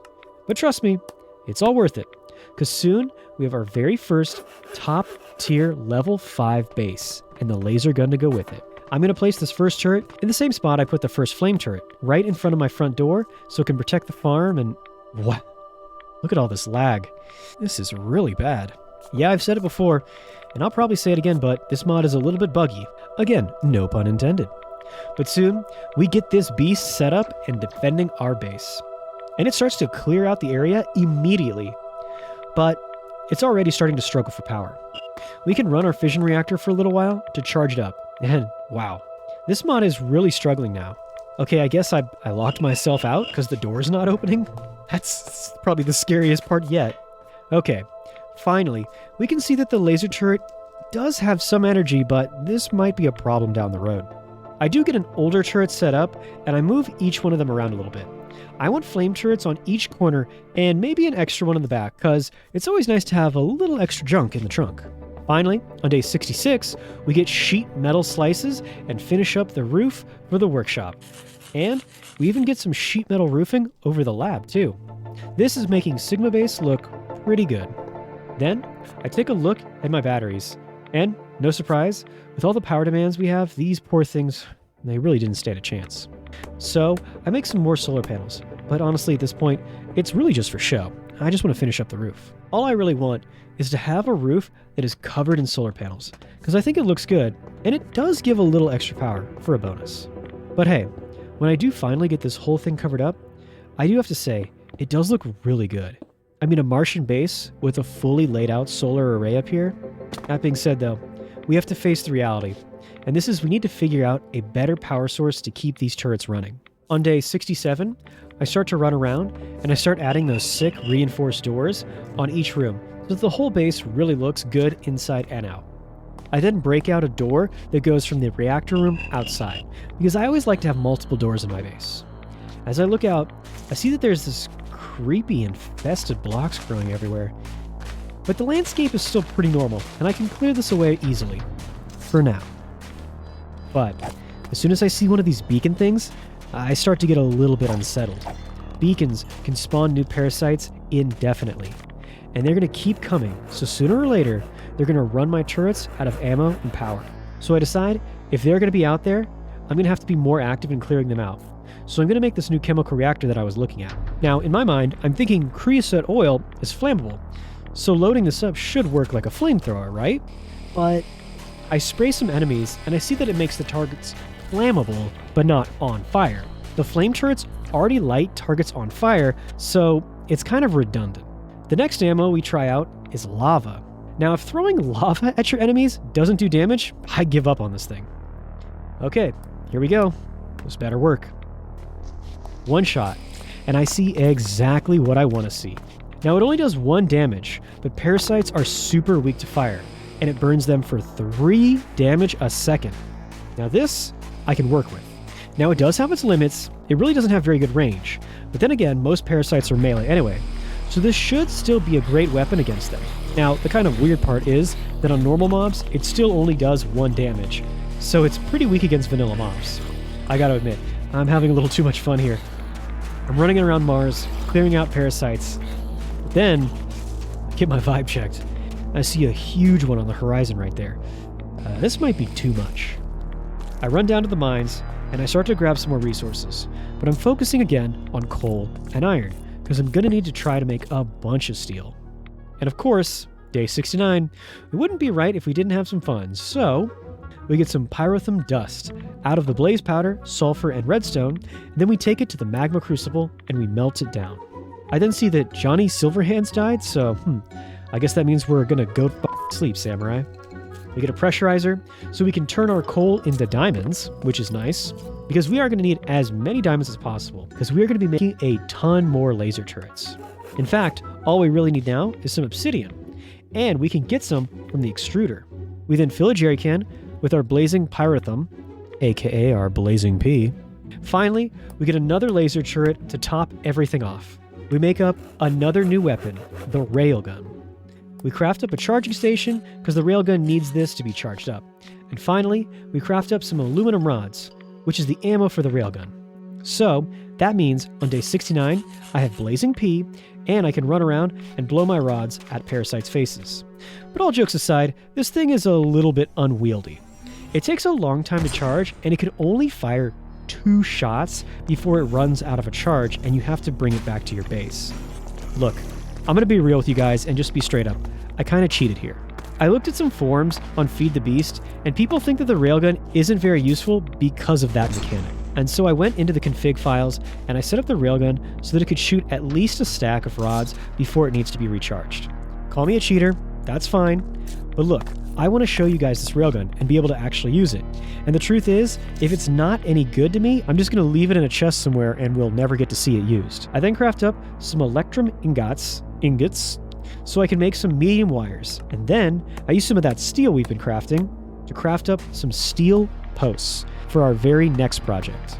Then I run out to a far corner of the base, and this is where I think I can get the furthest in expansion. So I draw a line in the sand and start setting up our next laser turret right here. This should keep the parasites held back a little bit more.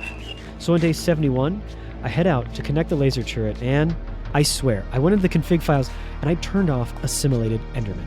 They can teleport straight to you, and they can teleport other mobs. I was lucky that I was already charging the railgun and right next to my turrets. Even with all this helping me, I still got down to 1 heart. These things are too dangerous, and if you want to play with parasites, turn them off. Seriously, just do that. Well, after that scare, I gotta clean up my pants a little bit, but then I start to set out these steel posts, and I add connectors onto our laser. Then, we connect the wires from the flux ducts cords outside of our base, over to the rad scrubber, then over to a steel post, and finally all the way to the turret tower. Then, in just a few seconds, the laser bursts to life, and these zombies burst to death. This surely shows just how strong this thing is. Soon the area around the turret is completely clean and safe, so I want to make sure I have a ton of power to charge the turret base up. One last test. Ow, okay. So the reason I'm using these wires, other than how they look, is because when you touch them, they hurt. Like a lot. This is also why we made these steel posts. So we set our first one down, then we add relays onto the post. Then we can run wires from the tower to the post and make a high voltage electric fence. Now we can run wires from post to post to post and not only stop parasites and physically block them, but if they try to come in the base, it will hurt them as well.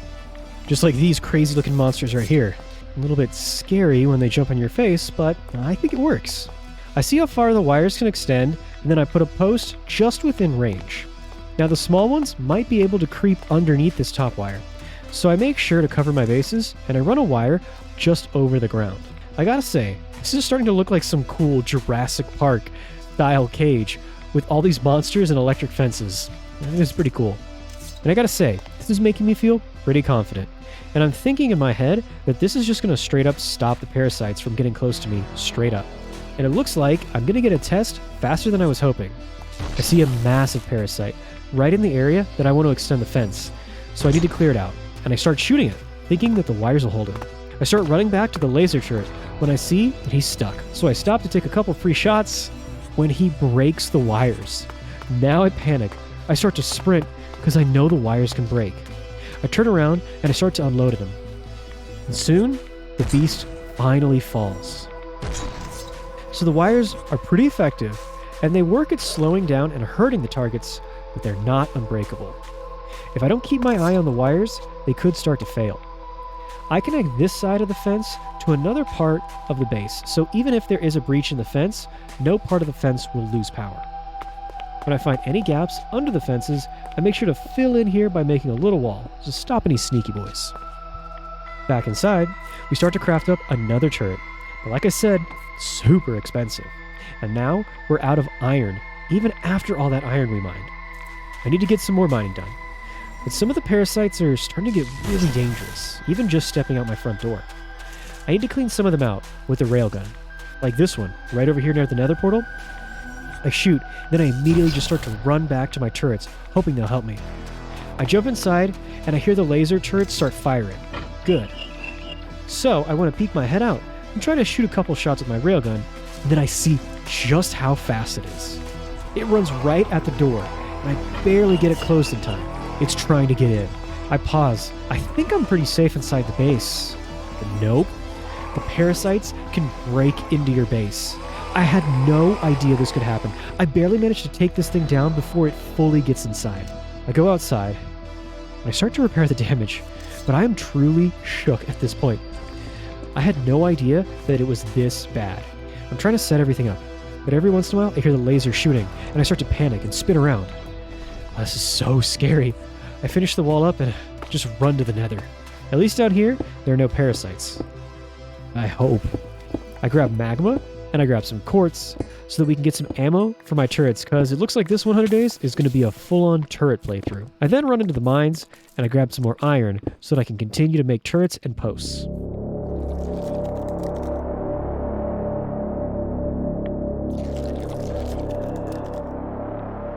Now, the parasites are getting really strong. They've evolved, and individually, they're really strong, but now they're also starting to spread. I start to fight this one, and I'm thinking he won't be a big problem, but he immediately rushes in and starts to break my turret. I need to start spraying him down with lava like crazy, just to take out this middle-class bug. This is chaos. I'm shooting everything I see. I'm trying to repair my damages while fighting, and shooting all night long. My turrets are all going off. This is getting way too dangerous. A couple of the Raptors do get in, and I managed to take them down pretty quickly. Then, what in the world is that thing? This beast managed to slip under my wires, and I had to use all of my lava to stop him. How are we going to get through the next 25 days of this? I reload my chemical thrower with our new Pyrothum, and now, because of what we did on day 69, I have my Blazing Pea. Hey, that's not me, guys. Look down at my hub. The Blazing Pea does burn damage just like lava, but also it does 7 damage in the first hit, so it's super strong and it keeps burning. Now, I'm rushing to get the defense perimeter up as fast as I can so that I can stop these parasites from their continuous spread. I get this laser turret set up, and I try to keep them back just a few chunks. But tonight, I just hide inside. I run some more highly enriched fuel to charge up the turrets that I already have. I then move out and start to continue the fence on the back side of the base. My thinking is that this wire system will kill the small ones and slow down the big ones. All the while, the turrets can do some real damage, and if that all fails, then my inner base defenses will be able to stop them. I'm pretty sure that this plan will work for most of the parasites, but I also know that there will be stronger ones. I then start to wrap around the front side so that I can protect the farm area, and then I see they even have assimilated pigs and sheep. It really looks like there was an entire thriving culture here before everything got assimilated. I feel like every time I try to advance and put down another post, I have to fight a whole entire battle. It's like they know I'm trying to stop them, so they're hitting me with everything I have when I'm exposed out here. But now, I'm going to get down my third turret, and it will cover the farthest side of the base. But again, we run out of materials. This time, diamond. So we have to grab a good amount of food and get ready to go to the mines. Even with all of this crazy stuff going on, I haven't forgot my main mission. I will keep terraforming this planet and expanding the fertile dirt. I carefully and quickly make my way down to the mines again. And we stay down here for a while, because diamonds are hard to find when there's lava every 5 blocks. But we do eventually manage to find some. After dealing with 2 full days of lava, we managed to find a pretty good amount. We finally get back to the surface, and everything looks okay, but still, let's not stay out here for too long. We craft up another Martian sword, but I hope we don't have to use it. We then use our new diamonds, and we're able to craft up a tier 5 base and another laser turret. We even managed to craft up our last tier 5 base, but we are going to need 1 more diamond to make our last gun. Good thing we made this pressurizer, and now we don't even need to go down to the mines. Yet, we can get the last 2 corners of our territory, and we should be much safer. At least that's what I'm hoping. But I gotta be honest, I head back to the mines to get resources for our last big project after we finish the defense fence. And while I'm down here, I do manage to make it all the way through the Mars crazy underground, when I finally see a true ruined city from the people who came before us. There's even water down here, like a lot of water, lakes full of water. But also, I see that my fear has come true. The ruins are overrun with mobs who are fully geared. The last of these people have been turned, and there might be survivors, but I won't be finding any on this 100 days. I can't do anything about this right now, so I am going to need to run. And this planet will keep a few of its secrets away from me. We managed to get home, and once again, we get a moment of peace. I go into the base, and I drop off all of our new loot, and I get the last things we need to finish our outer fence. Sadly, our peace is very quickly over, because just as I start to get started, I see a long arms in the distance. This is one of the strongest parasites in RuneScape, and if we get its attention, it's over. I don't know if I should even try to clear him out, or just gamble and try to finish the fence before he notices me. I decide to go for gamble, and I start to run the posts as fast as I can. I do end up cutting part of this fence a little bit short, so our territory is going to be a little bit smaller, but we do manage to get the whole fence set up. But there's no time to celebrate. The parasites are returning, and I need to get the lower wire of the fence wrapped around as well. And just as I get the last few wires in place, I have to fight some of these little bugs. They come right up to the wire. They're so creepy. I then start to add torches. And I gotta be honest, I don't actually think that the torches are gonna stop the parasites from spawning, but they will let me see the fences from my base. If there's a dark spot around the perimeter, I'll know that there was a breach. I make sure to repair my gear, because I know I'm gonna be needing it, and I start to add more torches and light everything up. But I really need to keep my eyes open. These parasites are sneaky. Then, when I look out past my fence, I see that they're starting to spread an infestation.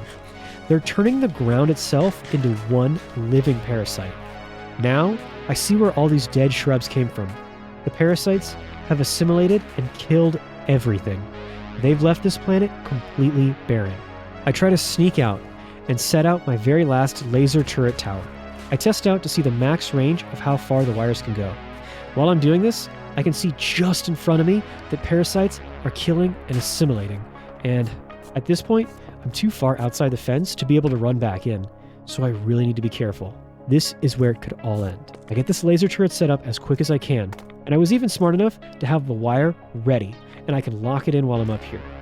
Now, hopefully this thing will charge up, and it will be able to protect us while we make our retreat and run back inside of the perimeter again.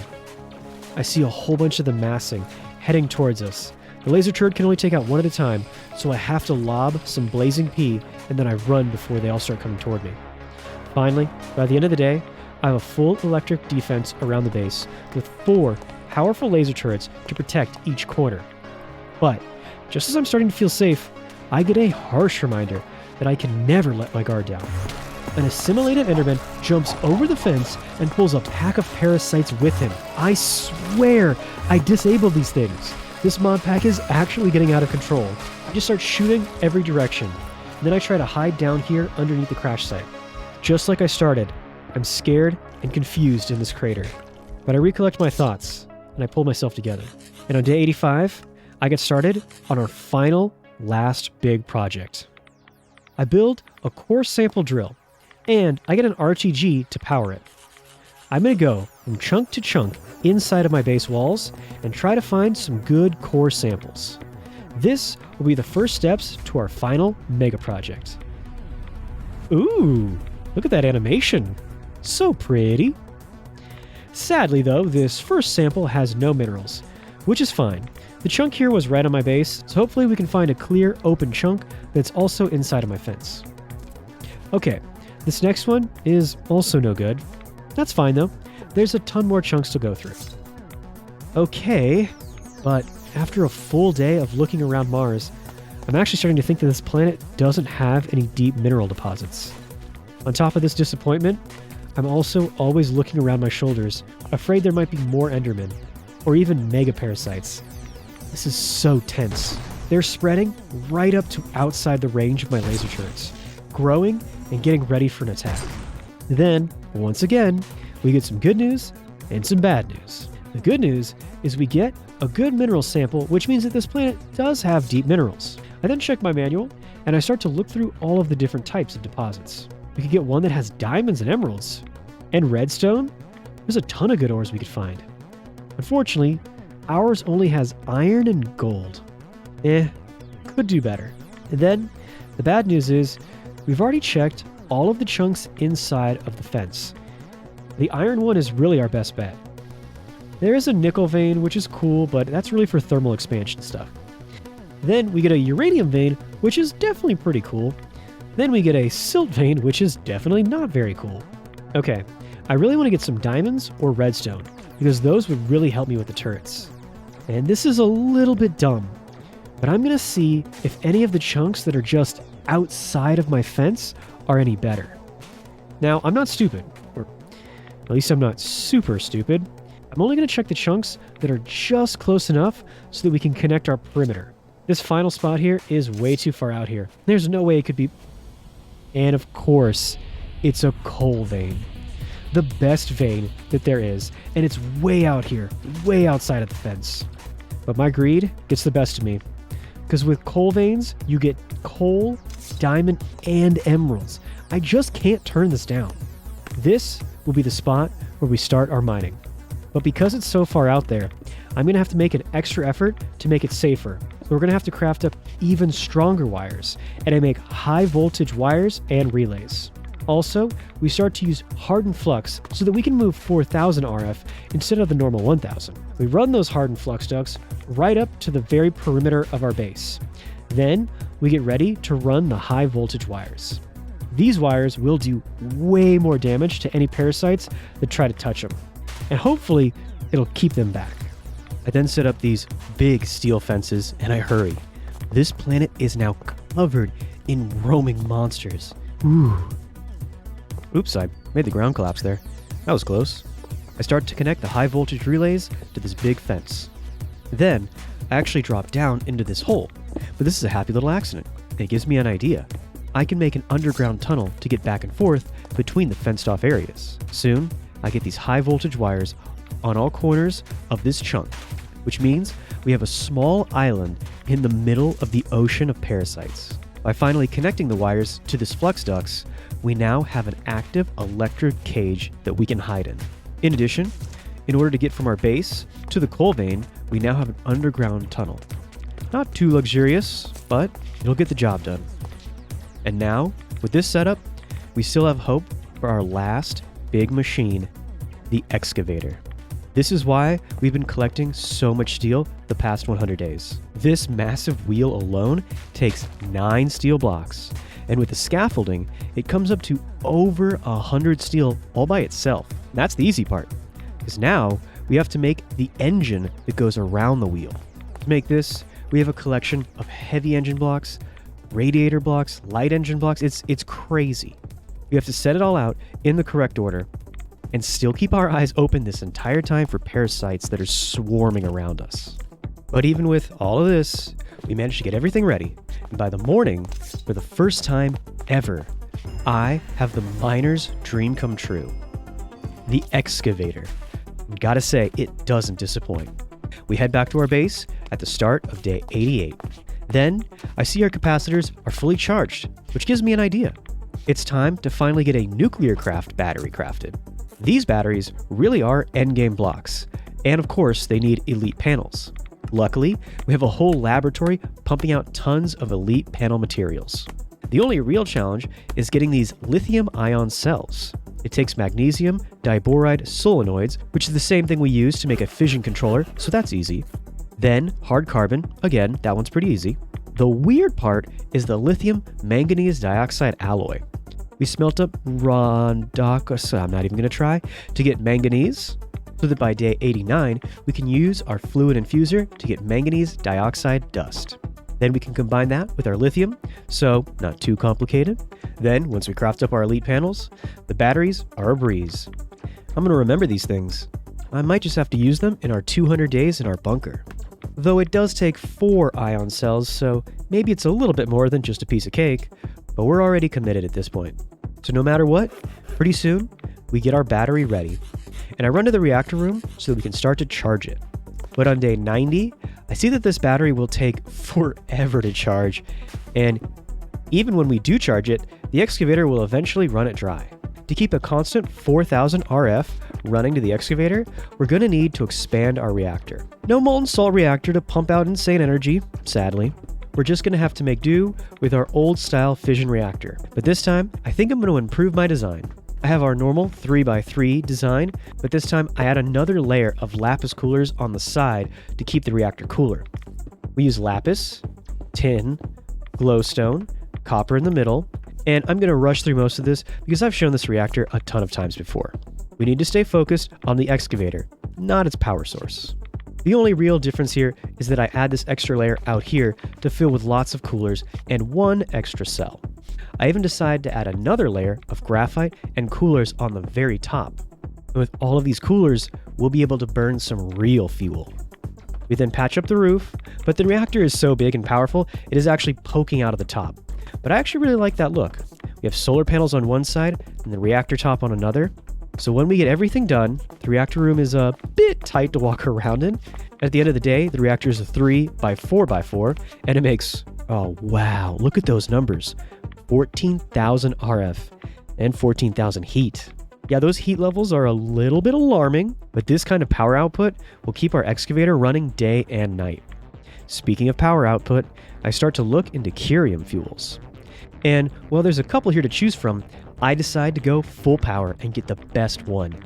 HECM 243 oxide fuel.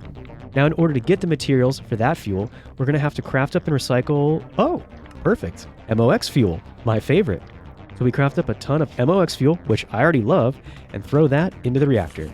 This type of fuel is super cool and very safe, and it only makes 3400 RF, which is a little bit short of our 4000 goal. But this battery can save up all the power no matter how much it makes, so that we can use it all later. I'm not sure why I'm explaining the basic concept of batteries to you, but there you go.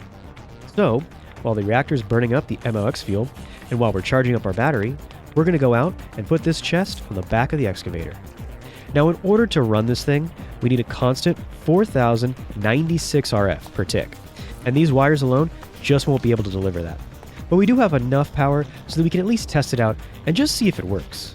So I fire it up, and I soon see it's working perfectly. Then I go to check the chest, and ooh, only 4 coal ore, and the power is already almost spent, so yeah, we still have some work to do. But before I can really figure out exactly what it is we'll have to do, I need to see how long a fully charged battery will actually work. I set up the battery right next to the plugs, and I make sure the battery is also connected to the wire so that it will stay charging a little bit longer. I then shock myself for 7.5 hearts. Wow. At least I know this is going to melt through parasites. And once the feeling returns to my face, I decide to fire up the excavator once again so we can see how long the battery will actually last. Soon, we start to see some real impressive yields. We get our very first diamonds and emeralds, and this is only the beginning. While this battery is trying its best, pretty obvious that this thing isn't going to last too long. But before we go and figure all that out, we can turn this good yield into even better yield by using the pulverizer to double the ores, including diamonds and emeralds. So we get this set up, and I decide to run out and set up our other mega tree to expand our forest. We use the wood to get chests, and we make a hopper system around this pulverizer for all of our excavator ores. This way, we can run all of our excavator ores into this chest and then double them all. Even with super low power, this thing is already starting to pump out a ton of ores, and I can already tell it's going to make this Mars base a real economic powerhouse. I then decide that I love these high voltage wires, but it's just much more simple to run hardened flux ducts all the way out to the battery so that I can make sure I'm getting a constant 4000 RF. We start to process all the excavator yield, and soon we have enough diamonds to make even more laser guns. But as excited as I am over the prospects of our new mining base, I can't forget about the parasite threat. Just like this massive towering beast, the bolster. I start to fire rods at it, and the closer it gets, the bigger and bigger it gets. It's towering over my wires. I just hope that they hold them back. This time, we get lucky, and I can hammer this thing, and it's stuck on the wires. And finally, I manage to get it down. I go to check on the battery, and it is fully charged, but there's a problem. If the reactor is making less than 4000 RF, the battery will eventually die. So, it's really cool when we find out that MOX241 will get us 5000 plus RF. Boom, problem solved. This will power up our base and have power left over for the excavator. MOX once again saves the day. And now that I know I'll have constant ores coming, we can focus on getting our pressurizer set up. With this, you can probably already tell where I'm going. I add a manufactory over here to the coal, so it will turn it into crushed coal. That gets moved up this duct to the very top chest. Then it goes through the manufactory again, and it becomes graphite dust. It goes down into the redstone furnace and turns into graphite ingots, and finally, those ingots will go into the pressurizer and get turned into diamonds. That means each stack of coal will turn into 2 diamonds. We're rich. Okay. Before we get too excited, we have one last problem. Probably already figured it out. This flux holds 4000 RF, and the excavator, of course, needs 4096. So, where do we get an extra 96 RF? Boom, 100 RTF plutonium RTGs. And the video comes full circle, boys. I throw these down, and now we'll have hundreds of diamonds produced a day forever. And while that's really, really cool, I still want to stay focused with these last few days on this planet on our main mission. I'm going to make as much slag and biomass as possible. And I'm going to turn our farm into a full-on oasis in this barren world. I'll expand our dirt and cover this land in plant life, make rivers and even ponds. I'm going to grow tons of trees and work to make this base a beacon of light and a symbol of hope for the future of this world. But with this, a wave of parasites has begun to attack. With the radiation so low, it's now obvious that they're attracted to all the biomass. This carrier is trying to fly over my fence. Luckily, the turret defense can take them down pretty quickly. This just shows how important it is to keep the turrets that I have powered and to get more diamonds so that I can make even more laser turrets. So in a last desperate act, I'm making highly enriched curium oxide fuel. It makes over 1100 RF per tick, and I hope I never have to use something so unstable. But if we need it, we have an extra power turbo boost in our back pocket. After a whole day of getting diamonds from our excavator, we have enough to make 3 more laser guns. Finally, by day 98, we head back to the crash site. And just as we had started in this crucible of fire, so should we end. With this obsidian that we get from the crater, we make another laser gun and 4 more bases. Finally, I have one last decision to make. I can try to reinforce my outer perimeter, but I decide not to get greedy with this one. This planet isn't mine to claim, so I start to place these turrets right on top of Sigma Base. Now my base is surrounded by laser turrets and flamethrowers. Finally, we run power lines out of the base and into all the turrets. But we only have 1 day to charge up all of these turrets. That means it's time. I head to the reactor room and I start to ignite our curium. 26,000 RF will be exactly what we need to turbocharge the whole base. It's the 13,000 heat that makes turning this thing on with the lag so dangerous. After all this, the final product is berkurium, the next level of nuclear elements. But we're going to save that for another video. I can barely handle the curium fuel as it is. I have to go out and keep the carriers from getting over our walls. And now, at this point, I can't do much more to build the defenses of this base. Whatever happens, happens. It is what it is. So I expand the dirt and continue to plant more life on this planet. This world will be green with or without me. Finally, on day 100, I have just one more day to cover this planet in life. I start to hear the laser turret shooting something when I turn around and I see this massive beast. Look at those 2 huge arms on the side. I think those are arms? I'm not going to get close enough to find out. The laser turrets and the railgun are doing a huge amount of damage up front. We got him. That first one wasn't so bad. I do a quick check around my perimeter. Soon, I see that more carriers are trying to get over the fence. I get right up against my fence and start shooting them out of the sky. These things are definitely intimidating, but with our range weapons, they can't get close enough to do much damage. And so with that, we get 2 easy kills. Then, attracted to the excavator, I see a pack of long arms. This time, I'm going to take them out. I hit one, and then I immediately start to run back. Now I hope he can't get past the fence. And of course, he just got past the fence. Luckily, I managed to hide under the wires, and I light him on fire. Okay, that's one of them. It is so scary when one of these things gets inside your fence. Now this next one, I'm not going to let him get inside. I just keep on loading my blazing pea at him. And after that kill, I'm feeling much safer, but it does mean I had to spend a lot of my chemical thrower ammo. And at the end of the day, just when I think I'm safe, up in the sky, I see it. An ancient Parasite dreadnought. He comes down to the ground. I'm hoping that he's going to get stuck in the fence, but he quickly smashes right through the first fence like it's nothing. My defenses didn't stop him. He's shooting at me, and now I have to take cover behind a tree. Our whole array of laser turrets are firing at him, doing a ton of damage. And soon, I see he breaks through the second wire. With one last desperate attack, I decide if something has to go, it shouldn't be the tree, it should be me.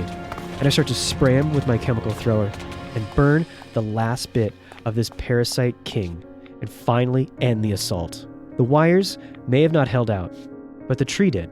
Sigma Base might be impressive, but the revival of this world is the true achievement of this 100 days. With the Parasites defeated, now, finally, this world can begin to heal.